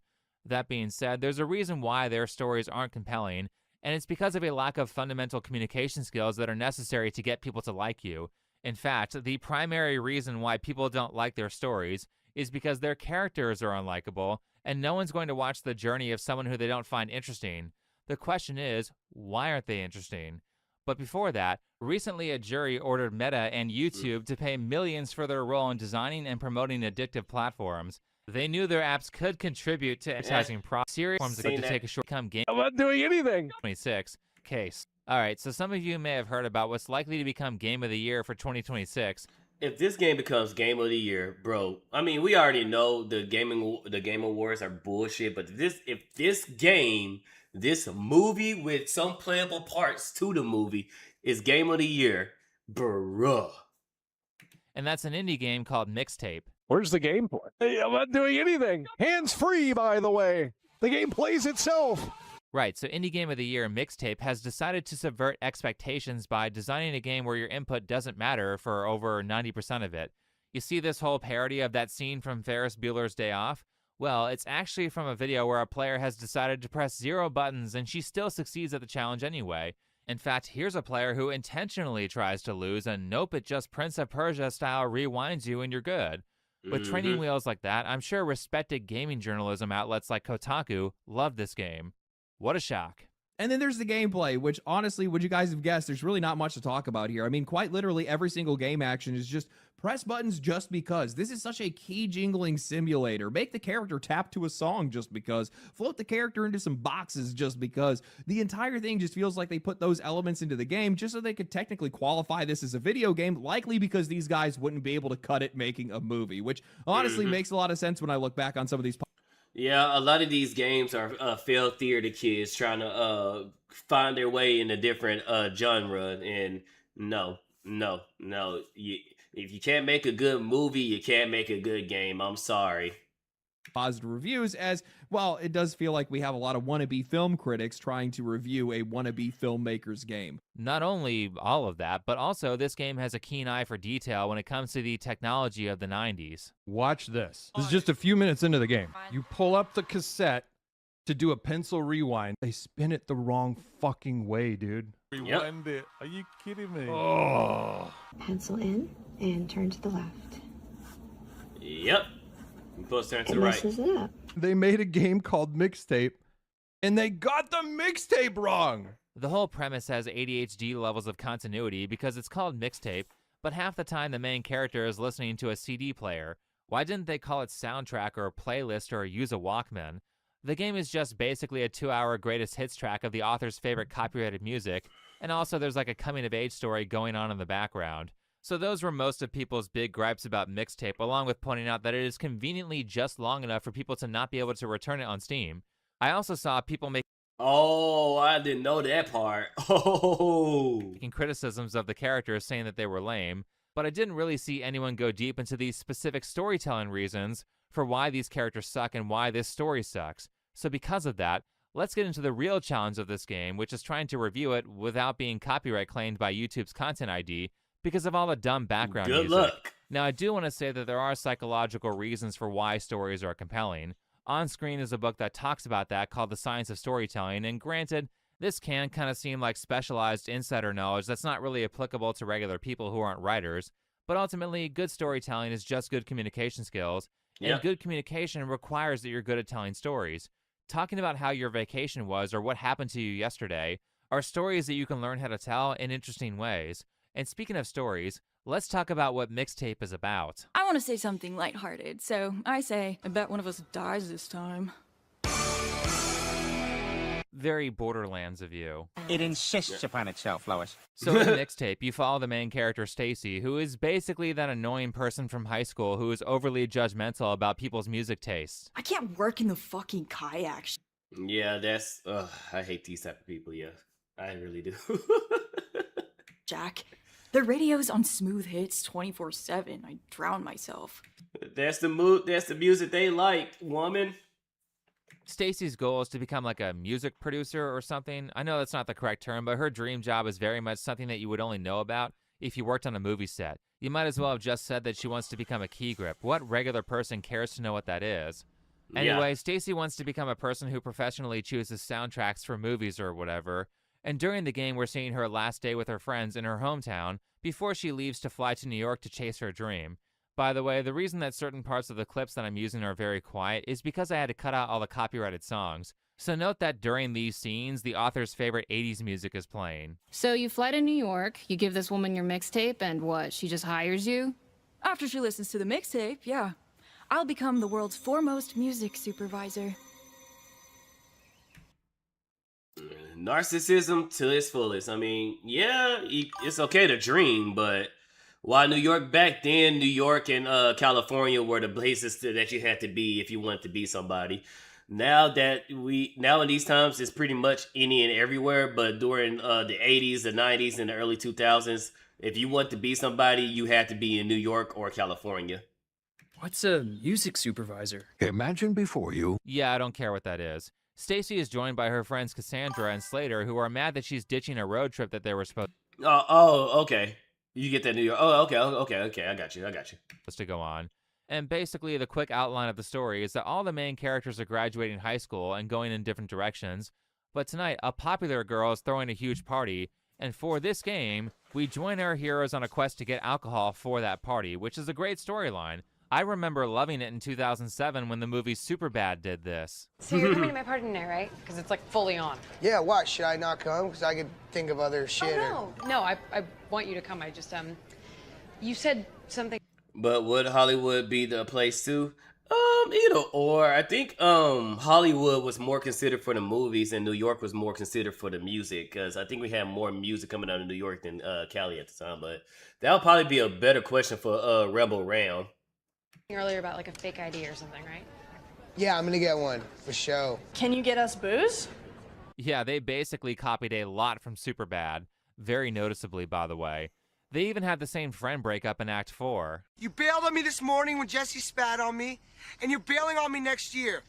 It finally comes out. We were supposed to go to college together, Evan. This was supposed to be our last night together. Just us three. Don't act like you want us all together. All you talk about is leaving. I mean, this is extreme levels of copying someone else's homework. Seth, me and Evan are rooming together next year at college. What's the big deal? I didn't tell you because I thought... Because you're a backstabber and you lied to your best friend? Nice to see you. God, I hate Jenny fucking Goodspeed. Jenny's coming with us to LA. What? Yeah, but she And the don't write reason I point songs. that She out wants to is be because the, one of the- yeah, she wants to be the song picker. She doesn't want to be the producer. So yeah, it is kind of weird. Kick is glitching. Oh, because I got kicked down. Let me see what. I hope there wasn't copyright music. Let me see. Create background. Let me see. Misconfigured. Updating your input frame ratio would improve your stream performance.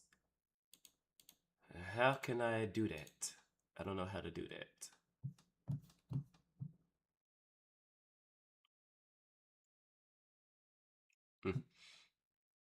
Yeah, I don't know how to do that. So just gonna put you back right here. Oh, he wrote your comment twice in a row now? Oh, yeah, okay, that's weird. Oh, yeah, I see it. Yeah, that is weird. Okay. Most fundamental aspects of storytelling is change, or subverting expectations. As in, as a non-writer, if you're telling someone how your weekend or your vacation went, the part you should start with is the part that includes something that they wouldn't expect. And really, this is a lesson that Hollywood should learn, as they keep repackaging the same formulaic dog shit over and over again, trying to sell it as something new. That industry is so full of superhero films and remakes that I don't think I've been to an actual theater in 2 years. Cha. Cha. Cha. So the base of your plot is going to be the characters in your story.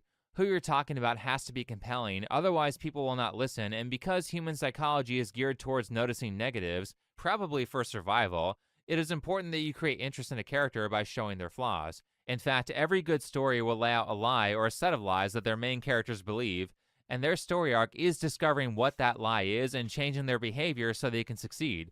For example, Harry Potter, as a kid who spent the first 10 years of his life with no friends, believes that he must solve all of his problems by himself, and it is shown during each book that he learns to succeed through the power of friendship. With that, we have a person who is relatable, struggles, and then succeeds when he uncovers the lie that he doesn't need others and changes his behavior by accepting help from his friends. Thus, the audience can learn the importance of friendship from the story. However, in Mixtape, the characters have their beliefs and they're just objectively correct the entire time, and that's it. The next track is Just Like Honey by the Jesus and Mary Chain. You're listening to More Than This by Roxy Music. This is The Touch by Stan Bush, originally released in 1986 on the Transformers animated movie soundtrack. It's the cheese, the stuffed crust, the quattro formaggio. The main character, Stacy, is a music know-it-all that the writers are using as an avenue to fail one of the most fundamental storytelling principles, which is show don't tell. I don't even get to listen to the music and decide if I think it's good. Yeah. I just get told how to feel by the writers. Now, if it actually was good, then that is a natural conclusion that I should come to on my own after hearing it. Also, who is this game even for? It's for the failed music, not music. It's for the failed theater kids. That's what this game is for. But yeah, the golden rule when it comes to storytelling is always show, don't tell. And if you do tell, you don't want to treat the audience like they're retarded. You want to treat them as intellectuals or, being smart. So you want to give subtle hints. You want to treat them like they're smart and just give subtle hints. Not do what Think Before You Think. Think Before You Think. Think Before You Sleep is saying. They display the track, say what it is, and then tell you how you should feel about it. What they should do, they should just, this is the track that's playing, and that's it.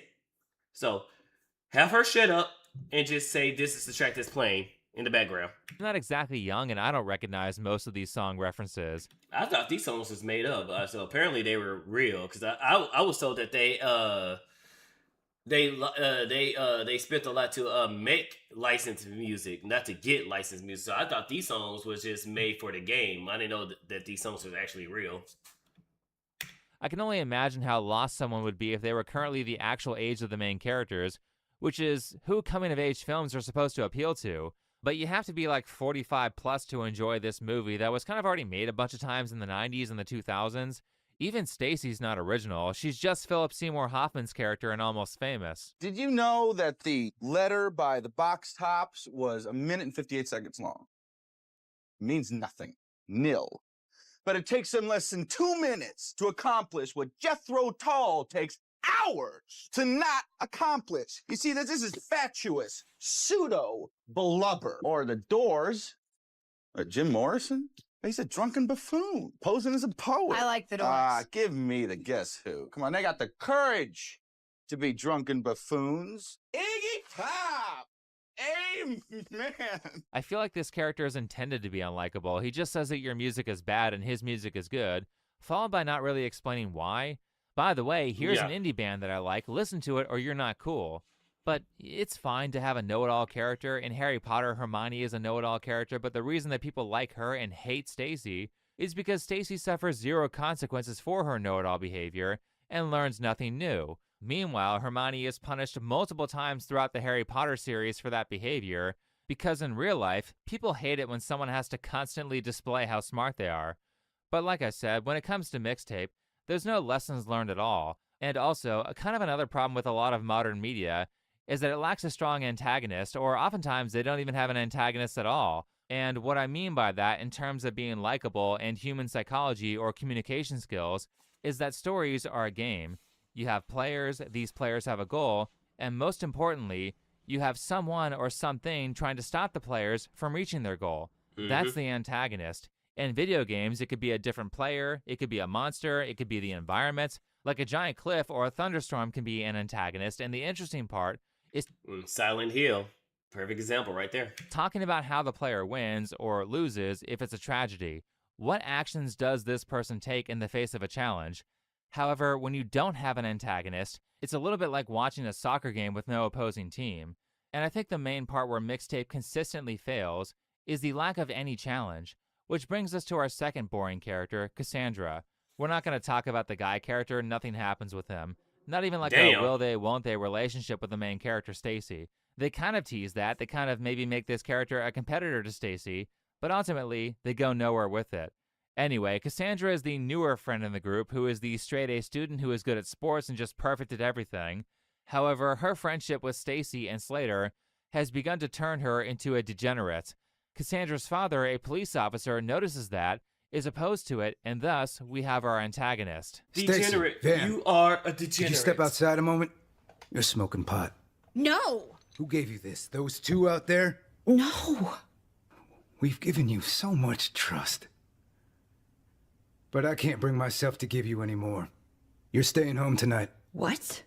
Bill Robbie down at the liquor store said kids have been in and out of there all day. Something's happening tonight, and I don't want you part of it. You can't! This is our last night together. I told you about this. No! You will stay home, goddammit! You leaving tomorrow? Yeah. If I find you at that party, and I will find that party, you'll spend 24 hours in detention. I promise you that. You'll be walking to New York. This is great, right? Yeah, I mean, a parent being a parent and a cop being a cop, yeah. A classic 90s story. Teenage kids versus annoying authority figures. And you would think that this is going to create some excellent drama to interest the audience, but nope, nothing happens. Actually, the lack of drama probably kills the only good part of this game, which is the acting. But when the story gets to its final act where everyone goes to the party, Cassandra's dad's goal is to find that party and stop it. At some point, a fire is started in the middle of the woods, Cassandra's dad shows up, and we see a standoff between these two characters. Daddy, if you trap me here, this will only be the beginnings of my wicked ways. 'Cause I'm angry and I'm wired and I'm fixing for a whole lot of trouble. Baby girl, you are already in trouble. There's a building on fire next to you. That's arson. If you make me stay here, I'm gonna burn the whole fucking place down! Well, I guess we have ourselves an understanding. Wow, that was an incredibly easy fight. I guess Cassandra, as a 17-year-old, knows way more than her father, who is just trying to keep her from becoming a druggie. With a building that's already on fire. The whole story builds up to this point here, and she is just deemed correct with no challenges or nuances added to her beliefs. Let me tell you about flat art characters. Flat art character mirrors the player. The flat art character begins the story already in possession of a truth, a philosophy, and a conviction or an outlook that is complete.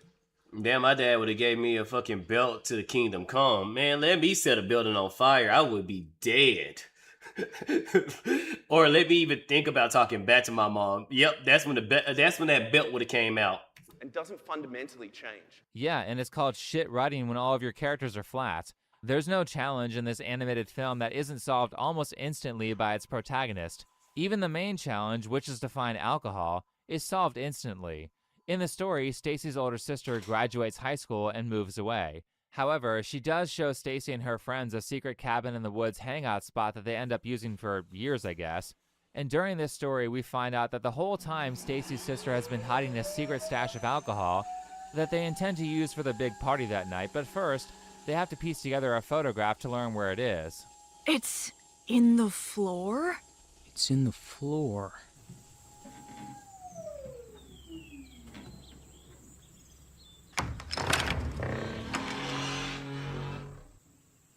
That's it. It was just under the floorboards right in front of the front door with no rug over it, and they never discovered it. You can even see that there's space between the floorboards. They didn't see it by accident. These have to be the dumbest main characters in existence. Even the floor sounds different when it's hollowed out. So just it being right there in front of the door, they walked past it so many times. You can't hear the difference between the floor. Why did you two time? I timed you out because I told you to stop with the anti-AI thing. If you don't like AI, I told you to leave and come back, and you kept going. So I was the one that timed you out. This reminds me of Ready Player One, where the protagonists have to win some impossible race, and this is how they beat it.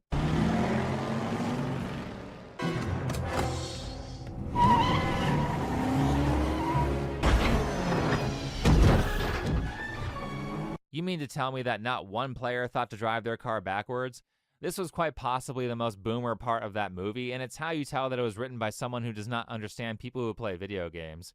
But as for Mixtape, the reason that you don't like that movie, but you do like the movie that it's copying, Superbad, is because during their journey to find alcohol, they do the most obvious thing first and show you why it didn't work. Here's the money and the list. Change is yours. Keep the change. What if I go in there and they turn me down, man? Then we're in the same exact place that we're in right now. Holy shit, they busted Fogel. How did this happen, Evan? Fuck, man. His dad's gonna fucking kill him. I'm not even sure if the main characters of Mixtape tried just buying it at the store, which is dumb because they're supposed to be like experts at illegally getting booze. I mean, if they gave a reason for why they couldn't do that, it certainly wasn't memorable. Meanwhile, that moment from Superbad and the setup scene for it is the most referenced part of that movie. McLovin. Change your name to McLovin. McLovin? I never had such a terrible finding alcohol when I was a kid. Oh, they let you pick any name you want when you get down there. And you landed on McLovin. Yeah, I was between that and Muhammad. Now, Muhammad. With all that said, if you were to look at the ratings, you would expect this game to be rated like a 2 or a 3 out of 10 maybe. But for those of you who missed it, I kid you not, every major gaming journalism outlet was giving this game a perfect score. And that's how you know a game is bullshit. Muhammad. IGN, a website that used to be well respected, gave this a 10 and said it had a masterful sense of style. Little Muhammad. Keep in mind that a 10 is like Breath of the Wild or Elden Ring levels of quality. I'm saying. Also keep in mind that IGN gave Stellar Blade, a vastly superior game, a They wanted to give it higher because, oh yeah, Stellar Blade, even though it has sexy costumes in the game, it's not all about sex. It's actually a good, decent game. What do you know? But because we are anti-sexuality, we're anti this and that, we have to play it safe and give it a 7. Audience choose on rubber balls, yes. Breath of the Wild was good, good though. Exactly. Well, I never played Breath of the Wild. I never had a Nintendo, so I'm probably missing out on it. But You know, you can rarely go wrong with Legend of Zelda games. Like everybody that I talked to that played like Nintendo games, The Legend of Zelda, I've I can't even remember the one. I think it is one that nobody liked, but like damn near all of them are good. 7 out of 10. Not to say that Stellar Blade is perfect. Certainly that game has its flaws and places it could have been improved. Yeah. However, I think the FTC should investigate every single one of these companies that rated Mixtape a 9 or higher, because the chances that these aren't paid... The things, I think they should have put more creatures in the environment. When it comes to Stellar Blade, I don't think it had any performance issues on both the PlayStation or the PC port. My gripe against them, they said that it was uncensored and they immediately censored it. I think they should have had took out the censorship when it came to the PC port or the PC release. They should have released the original game that they released on PlayStation. There shouldn't have been no censorship, especially for the PS. Now they should have gave us all the costumes on that. The story was alright. It wasn't that great of a story, but the gameplay was good. Reviews are astronomically low. Why isn't the FTC doing their job? The gaming journalism industry has been giving suspiciously high reviews for like 10 years now. There's no way that this is their genuine opinion, and it's against the law to get paid for a promotion and not disclose that to people. There's no way they actually believe stuff like this. I'm not here to talk shit, but like, I played Tony Hawk Pro Skater yesterday. This was more fun skateboarding than that was. Right, this piece of crap is more fun to play than Tony Hawk. A game that created people's entire childhoods. A game that actually did a good job at promoting the creator's favorite bands. Meanwhile, double speeding a playthrough of Mixtape is practically torture. And look how much stuff you're doing versus just rolling down a hill. Look how much stuff you're doing. So you saying Mixtape skateboarding was better than this? Yeah, right. This game was so boring. I have so many bridges to sell. Mixtape launched to an eye-watering 15,000 players. Sorry, that's 1,500 players before reaching their peak of just over 2,000 players. It was developed by Beethoven. And that's a 10 out of 10 game? No way. And Dinosaur, and published by Annapurna Interactive, a subsidiary of Annapurna I'm Pictures. saying, I played Tony Hawk games. By I Megan loved it. Ellison, whose father, Larry Ellison, is the 5th richest person in the world. There you go. And there you go. They were bought and paid for. Also happened to bail that studio out of bankruptcy back in 2019. Isn't it great when indie games have a golden parachute? Isn't that so common in this games industry? These guys are definitely not going to be beating the allegations of being an industry plant. I'm going to tell you that right now. Right. Nothing says independent game like being funded by some of the richest. B Mixtape. Small Aussie studio, ex-Rockstar turned devs. Built an entire game around the Devo song. Wrote a playlist first. Story came second. Characters physically clap to the beat.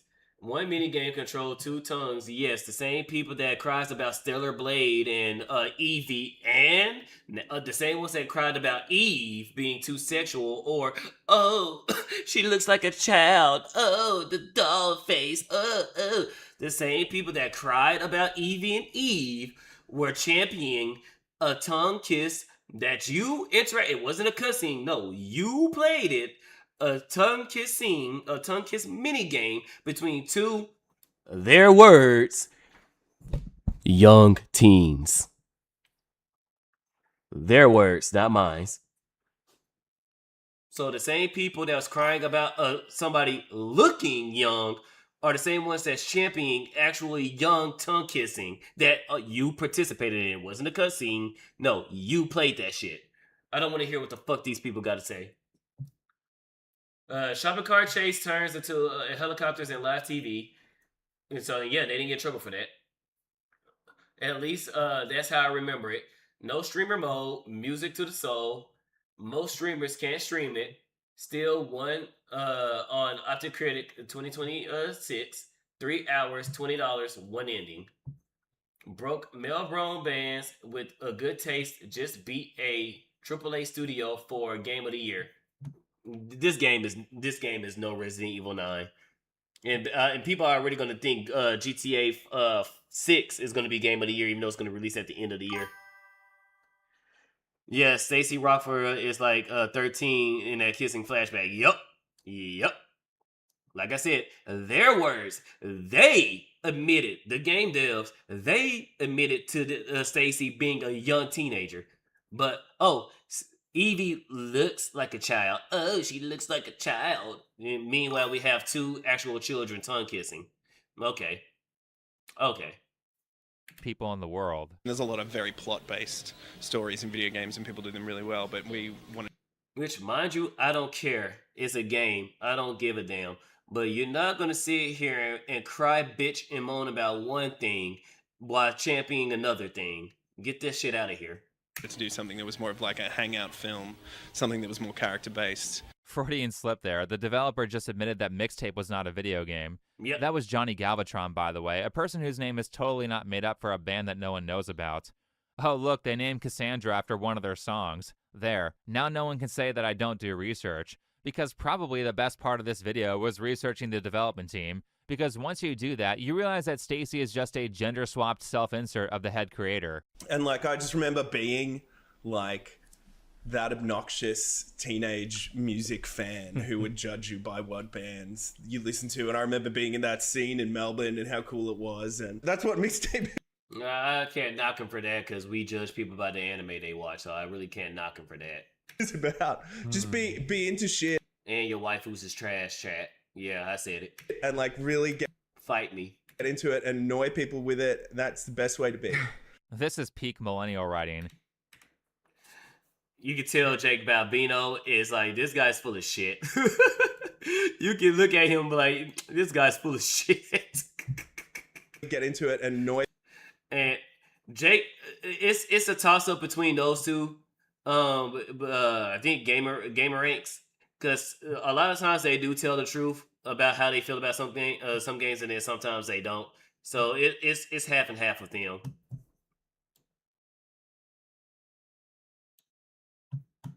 People with it. That's the best way to be.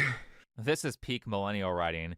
I mean, yes, your interests are going to be a part of your story, but good writers focus on things that they like, that an audience would be interested in, and when they don't do that, they come off as incredibly cringe. I don't think I've ever been more embarrassed to be a millennial, and honestly, that's saying something. You know what? As a self-elected representative of my own generation, I would like to issue a public apology to the rest of society. And when I say millennial writing, I'm saying that these stories are written by people who are highly self-absorbed, don't have any actual friends, and have never really faced any difficult challenges, so they don't know how to write these things. Watch any interview with the guy who made Mixtape, and you can see that he's full of himself. Hey, interesting fact about Mad Max. Did you know it was directed by... And these guys love to dress weird as fuck. Like, you guys make way too much money not to afford a stylist or somebody that can just say, hey, wear this with this type of haircut. I don't know what's the deal. I mean, when you're rich, you don't give a fuck, but it's like, nah, fam, nah. If I was rich, I would still care how I present myself on the outside. By Goo Gooman from Death... It looks like a discount Beetlejuice. Discount Beetlejuice. Dressed like they fell through a three-hand clothing thrift store. I'm saying. With the elevator platform shoes. Stranding 2? That joke is niche. Love a Kojima game. Have you met Kojima? I have. He played Mixtape. He gave me 2 thumbs up. Holy autism. I mean, also, Mixtape is written like it was made for fans of Greta Gerwig films. Of course. By the way, I know this video is scripted, but I called the Greta Gerwig thing before I found this moment from the developer. So really, the lesson here in storytelling for when you communicate in your personal life is, if you're wondering which stories people will connect to, then it is stories where you saw... We know why Kick is glitching. The people who made Mixtape paid Kick to shield their product. Of problems, preferably ones that are difficult. You got a drip from a son. Those who are listening to you. And most importantly, the last key feature of peak Dynamato, what's up? Is the complete Happy lack Friday of to you too, mystery. brother. For any story, it is essential that you have some piece of key information that you're withholding from your audience. People get pissed off at spoilers because they want mystery. They want you to lay clues out for them so they can figure out the plot for themselves, because then that turns the story into a game that they can participate in. Yeah. In fact, if you're trying to be interesting in your personal life, then let me just say that the least interesting people are those who overshare and behave like an open book. You need to have some mystery in your life, preferably mysteries that people want to solve, and then a good story will give you clues along the way. I thought that Mixtape might possibly be engaging in good writing by teasing a relationship between Slater and Stacy. So it is interesting because I do consider myself an open book. Like if you if you ask me a question, I'm going to answer it. But okay, I see. That would be revealed at the climax of the story, followed by a "Don't leave because I'm in love with you." That would force Stacy to make the difficult decision of, do I chase my dreams and sacrifice love, or do I sacrifice my dreams so I can be in a relationship with my childhood friend? But nope, none of that happens. No difficult choices are ever made in this story. There are no opportunities to share reasoning so that if the viewer has a difficult choice to make in their life, they can reference back to Stacy's logic for why she made her decision. I mean, the writing here is so lazy that they don't even give us a good reason for why Stacy has to skip the big friend road trip that they've been planning so she can chase her dreams in New York. They even point out how stupid of a plot decision that was. Why are you being such a dick? Because you messed up our trip. You couldn't wait one more week? The road trip? We'll go next year. It's not a big deal.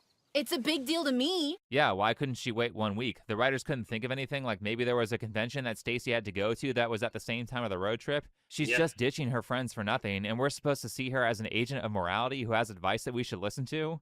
Remember, this storytelling is a 10 out of 10. Anyway, because of the failure of Mixtape, what we're going to do is talk about a story that's actually good. Now that we know what not to do, it's time to talk about people who are good at storytelling, and for that, let's talk about Resident Evil 9. But before that, some good news and bad news here. The bad news... I don't know, Resident Evil 9 kind of has some plot holes in it too. News is that, full disclosure, I've not actually completed the game yet. Though don't worry, that's not necessary here. And the good news is that because I haven't finished it, I can't really spoil that much. Though I will say that I'm about halfway into it, and I will be spoiling minor things up to the halfway point, which really is not that much. I feel like 0 of my important questions have been answered at the point that I'm at. But in contrast to Mixtape, where we see characters express a relentless amount of selfishness, the story of Resident Evil 9 is a story of self-sacrifice and doing what you can to help those who are in need. So let's talk about the plot. Now, for longtime fans of the series, understand that my experience with Resident Evil is very limited, so please be One of the plot holes is that, because I said it has plot holes, one of the plot holes is, why did, I forgot his name already, basically the main antagonist, if he needed Grace alive that badly for her blood, why did he put her in so many situations where she could have gotten herself killed? Leon is his greatest potential. Pretty much it's the greatest thing that can stop whatever he's doing. Why didn't he kill him on sight? Or when he pretty much had him in a chokehold, he kept him alive. He should have just killed him right then and there. So those are 2 plot holes right there. They never answered why her boss, knowing her past, knowing that she's triggered from what happened to her mom at the hotel, why did he send her specifically there? By herself, mind you. So those are already plot holes that I can, right there, that I could call out. Forgiving if I get stuff incorrect, because it very much seems like this game starts in the middle of a show that has multiple seasons. But for new players, that doesn't matter. It's still fun, and you can still follow what's going on, plus not knowing the full context adds to the mystery. Anyway, Resident Evil 9 is a story where some scientists are trying to develop something called the T-virus. I don't know much about it other than it's supposed to...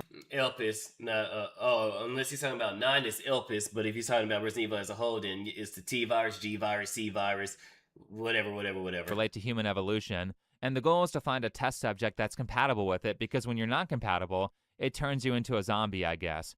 The story starts off with our main character, Grace, who actually has a flaw, unlike our Mixtape characters, and her flaw is that she's very physically weak by comparison to her enemies. The game, by the way, makes you very aware of that. Miss Ashcroft.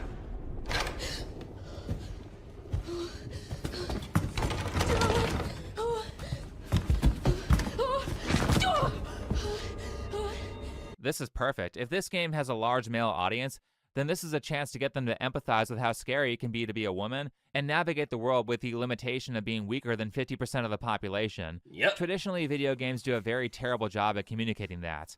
Anyway, Grace is an FBI... And they put so much detail in Grace, like in the beginning of the game when she's at the manor. If you first person, you aim down the sights, you see her arm shaking when she's holding the gun. Even when she first fired the Requiem, that thing blows her back. She is super nervous. As you can see right here, she doesn't look her boss in the eyes. But towards the end of the game, Grace grows and her confidence grows and she's able to look people in the eyes. Investigator who gets kidnapped while inspecting a crime scene. She then is put into a hospital with a bunch of scary zombies, and her goal is to escape.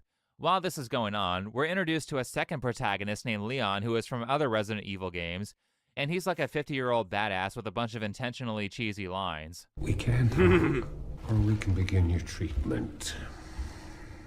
Silent treatment, I hope. You know, I do have a question. When's the last time you brushed your teeth?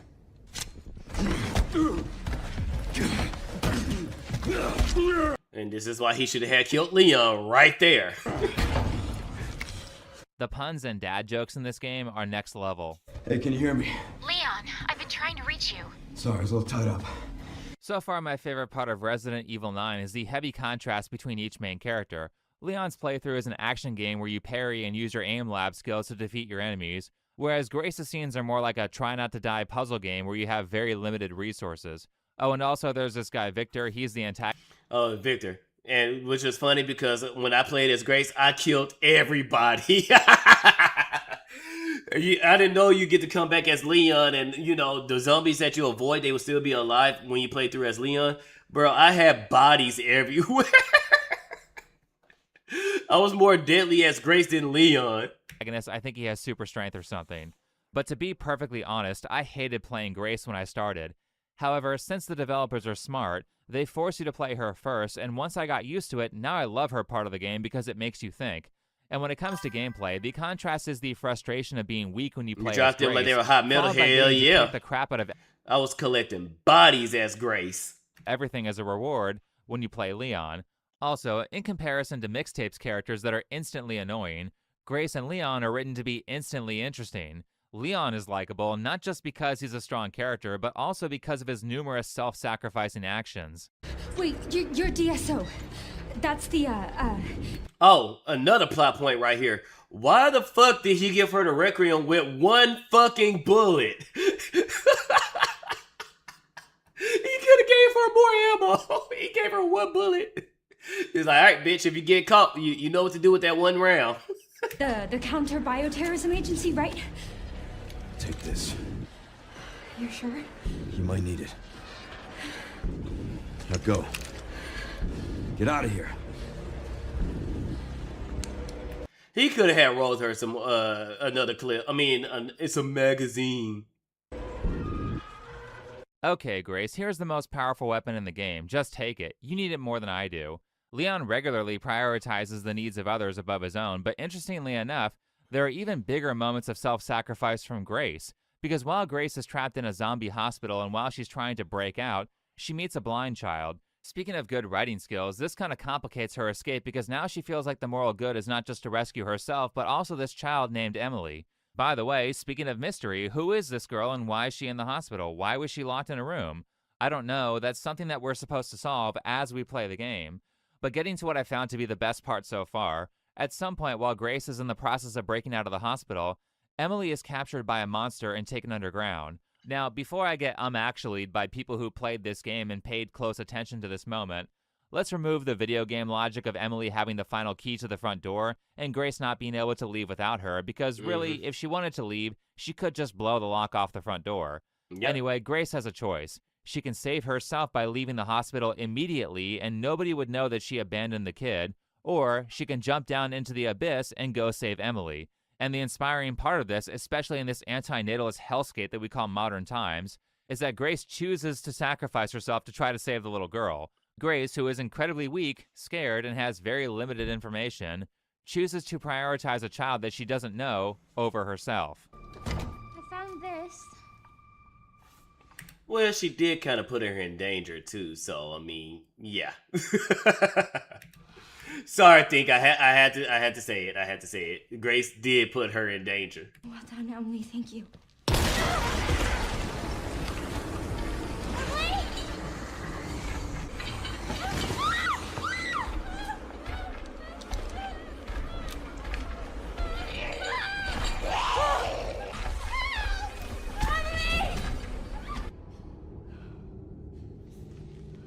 This is all my fault. I can't Just leave her.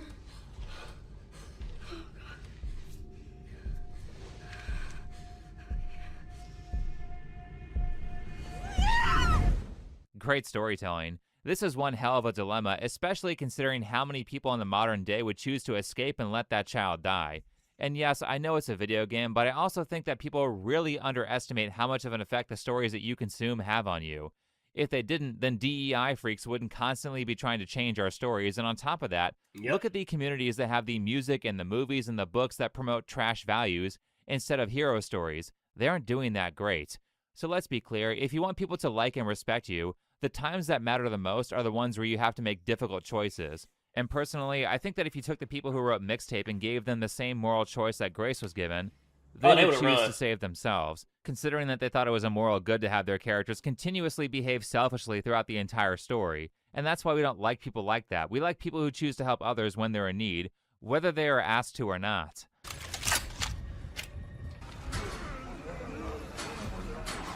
That girl just can't stay out of trouble. Sherry, Grace is still here. FBI agent. Yeah. Is she okay? No. I've got it covered. So far in the game, Leon is just constantly saying, here, I'm stronger than you, let me bear the burden and let me deal with the difficulty. And the interesting part is that Grace is basically making the same sacrifice that Leon makes with her when it comes to the child, Emily. With that said, I can't wait to finish this game, but the reason I haven't is because of this next thing. And for that, I'll say that a part of being well socialized is preserving the stories of the past so that the next generation can learn all the lessons from the best stories of each time period. The stories that we tell are incredibly important for transmuting social skills and developing a cultural narrative that allows us to get along with each other. So it kind of pisses me off when companies like Disney have been taking beloved characters from movies like Star Wars and changing them for the worse. Now, I didn't really watch Star Wars as a kid, but I did play a lot of Final Fantasy, and longtime viewers will know that I'm quite upset about the character and story changes that they made during a bait-and-switch remake of Final Fantasy VII. I'm not happy that they did things like take Sid, who was a chain-smoking misogynist with a foul mouth, and Disney-fied him into everyone's happy uncle. And the problem with this is that if they remove the flaws that he had in the original, how is he supposed to learn the error of his ways later in the story? What am I supposed to take away from this as a viewer? Just be perfect? Thanks. What constitutes a hero?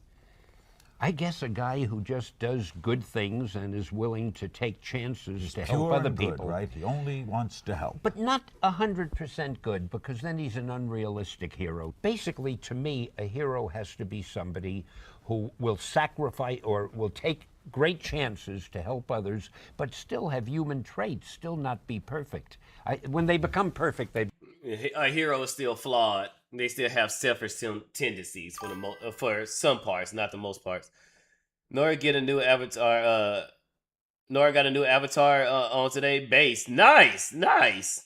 Become dull. They also censored and Disney-fied Barrett's backstory, which originally was incredibly dark, and they completely ruined the emotional stakes of one of the most popular scenes in gaming history that occurs at the end of the first disc. A scene that was made specifically because one of the creators suffered a major loss, and it was designed to teach the audience how to deal with that. So, I hate the remakes, and I think it's the obligation of the people who are older to preserve the culture. Yeah, because it's not a Disney-fine thing. I say it's pussifying everything. It's like people, they don't want people to like feel actual trauma, or they don't want to show show some hardcore shit that people actually go through, like him being a misogynist. Okay, showing him why being a misogynist is wrong. The other scene where because I haven't beat the remakes. I played them, but I haven't beat them, so I don't know how they changed it. But yeah, with him, have him being an asshole and then learn why being an asshole is wrong. It's okay to show this type of stuff. It's okay to show this type of cruelties and stuff. Let people see it, and if you can't handle it, get the fuck out the game. And each generation's stories, so that future generations can learn the lessons of the past. By the way, that's why all these well-loved stories are being remade like crap or having their protagonists gender swapped. It's to get rid of the good characters for everyone to aspire to, so that younger people who didn't grow up with these properties don't learn the moral lessons from them. Or worse, they think they did learn the lessons, but what actually happened is that they got baited and switched, and the story was remade to teach a less valuable lesson, so that the morals that they end up with as adults are less good. And by the way, this technique works. It either destroys interest in the property, or in the case of Final Fantasy VII, There are tons of people who defend the remakes, yet none of them can give you reasons for why the story is better. They just say it has good graphics and there's voice acting now. And well, considering that some DEI company called Sweet Baby Inc. and Disney are involved in Square Enix, I think that destroying the story of one of the most revolutionary games of the 1990s and falsely calling it a remake was intentional, especially considering all the random woke shit that was sprinkled throughout the game. They Oh, let's go on a date. Next day off. Okay.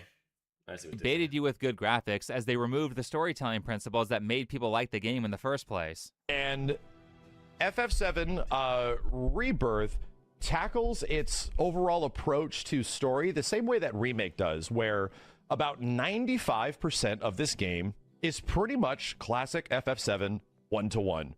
What the fuck? Who's paying this guy to lie? Either he's never played Final Fantasy VII before, or he's getting some sort of kickback for saying this. I don't think I've even seen... Wow, damn. I never thought he would do that too. Damn, okay. It's like when people turn someone into a monster with how they treat them, but then get upset when that person becomes a monster. Exactly. When the person tried to do things the right way and stuff like that, or they get ignored or they get misabused, and now when they become the problem, now they're mad. Yep, you're right. Hassan Piker lie this hard. It is obvious that the remake is a completely different story, even if you get rid of the numerous filler arcs they put in to bloat the game, and the DEI side quests that Sweet Baby Inc. probably told them to add. Oh, of course. He got to meet the director of the remake. That's why he's lying. He wants insider access. What a sellout. Fortunately, what I found out recently is that it's actually possible for fan communities to preserve these titles for the next generation when companies that own the IPs refuse to do that. Finding that out is why I put my playthrough of Resident Evil 9 on pause, because the reality is that video games are not like movies. For example, Snow White was made almost 100 years ago, and I can still watch it like people did back in the day. Yep. And when I was a kid, I watched many movies that were made decades before I was born. But when it comes to video games, yes, Final Fantasy VII was revolutionary at the time it was made, but the reality is that the original version is basically unplayable to young people. Well, that was until recently. These days, production technology has gotten so cheap that fans can now make major upgrades to old games themselves. Emulations and all that stuff, which I think that's cool. So you can relive these old games, you can play these old games, and that's why a lot of these companies and stuff like that are butthurt or mad, because we don't want the slop that they're giving. We really go back to the old games and play the old games that, people were actually creative. People actually cared about telling the story. People cared about the art that they was making versus, oh yeah, let's just push the message. Let's make sure we have the message. How about that message? Did you get the message yet? Did you understand the message? The message. It's like, no, I just want to play a fucking video game. God damn. So that's why these companies are trying to get rid of the physical media, or they want everything digital. So if there's something that is problematic, they could just one day update that shit and the problematic thing is no longer there. Or EA, oh, we didn't make enough money. We're going to snatch that shit. And yeah, we're not giving you a refund. Hi, Sony. And a studio called Sunamods has done that with Final Fantasy VII. And I mean that the amount that they have modernized this game and the effort they have put in to genuinely improve on the original is inspiring. They upgraded the character models, they retranslated the entire script so it's closer to the original Japanese script, they added the ability to turn off random encounters and speed up the game, and most importantly, they voice acted the entire thing. And I mean every single character has a voice, and all of the main characters are voiced by professional actors, so it sounds incredible. These mods are not that hard to access. It only takes a few minutes and they're free. This video here that I've linked in the description will teach you how to do it. And after you watch that video, all you have to do is download these mods that I have on screen. And now you're playing the original Final Fantasy VII the way it should be played. Personally, I'm never going to play this game unmodded again.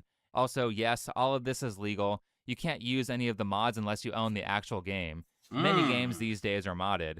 And the good news is that if you're a fan of other Final Fantasy games like 8 and 9, they're working on those ones too. However, currently they're doing all this for free. What that means is that fully voice acting Final Fantasy 8 and 9 could take years, but if they had a little bit of funding and could pay the actors, they could finish these voice mods in a few months. Currently they are working on Final Fantasy 9, and if you would like to support that project, I put their Patreon as the second link in the description. And with that said, I think that'll be enough for this video. Thanks for watching. Follow me on Twitter, and I'll see you in the next one. Nice. That was a good video. All right. Only mods in white, bro. Is racist confirmed. Nah. I think Before You Sleep is a good guy. He ain't like that. But all right, guys, that's where I'm gonna end the stream right here. I gotta go ahead and start cooking something and get myself ready for my Friday. Gotta go to work, but I won't. There won't be a stream tomorrow. I will start stream Sunday. Tomorrow I'm going to celebrate 4th of July with my sister. I haven't seen her in almost a decade, so I'm going to spend some time with my family. And I hope you guys have a great day as well. I hope you guys have a great 4th of July. Hope you guys have fun with your friends and family celebrating America. And bye. Happy 4th of July. Bye. Thank you. Enjoy your meal and have a nice day. Thank you. Thank you everybody for coming through. Thank you everybody for having fun. Thank you everybody that came through and spent some time with me. I'm gonna go ahead and send y'all to some good people on Kick. Oh, there is nobody to go raid on Kick. I need to start following more people on Kick. All right, so let's see who we can raid on Twitch. See her around. Get Carry on one of those days, dude. Oh yeah, I do need it. I do need to reach out to him. I probably could do Monday because I don't have nothing planned on Monday. So let me go ahead and let's see who I can raid. Happy 4th, Geezer. Thank you. Let's see. We can go ahead and raid. Give me the band handle. I said handle. Give me the band hammer. So we're gonna raid Bannerman.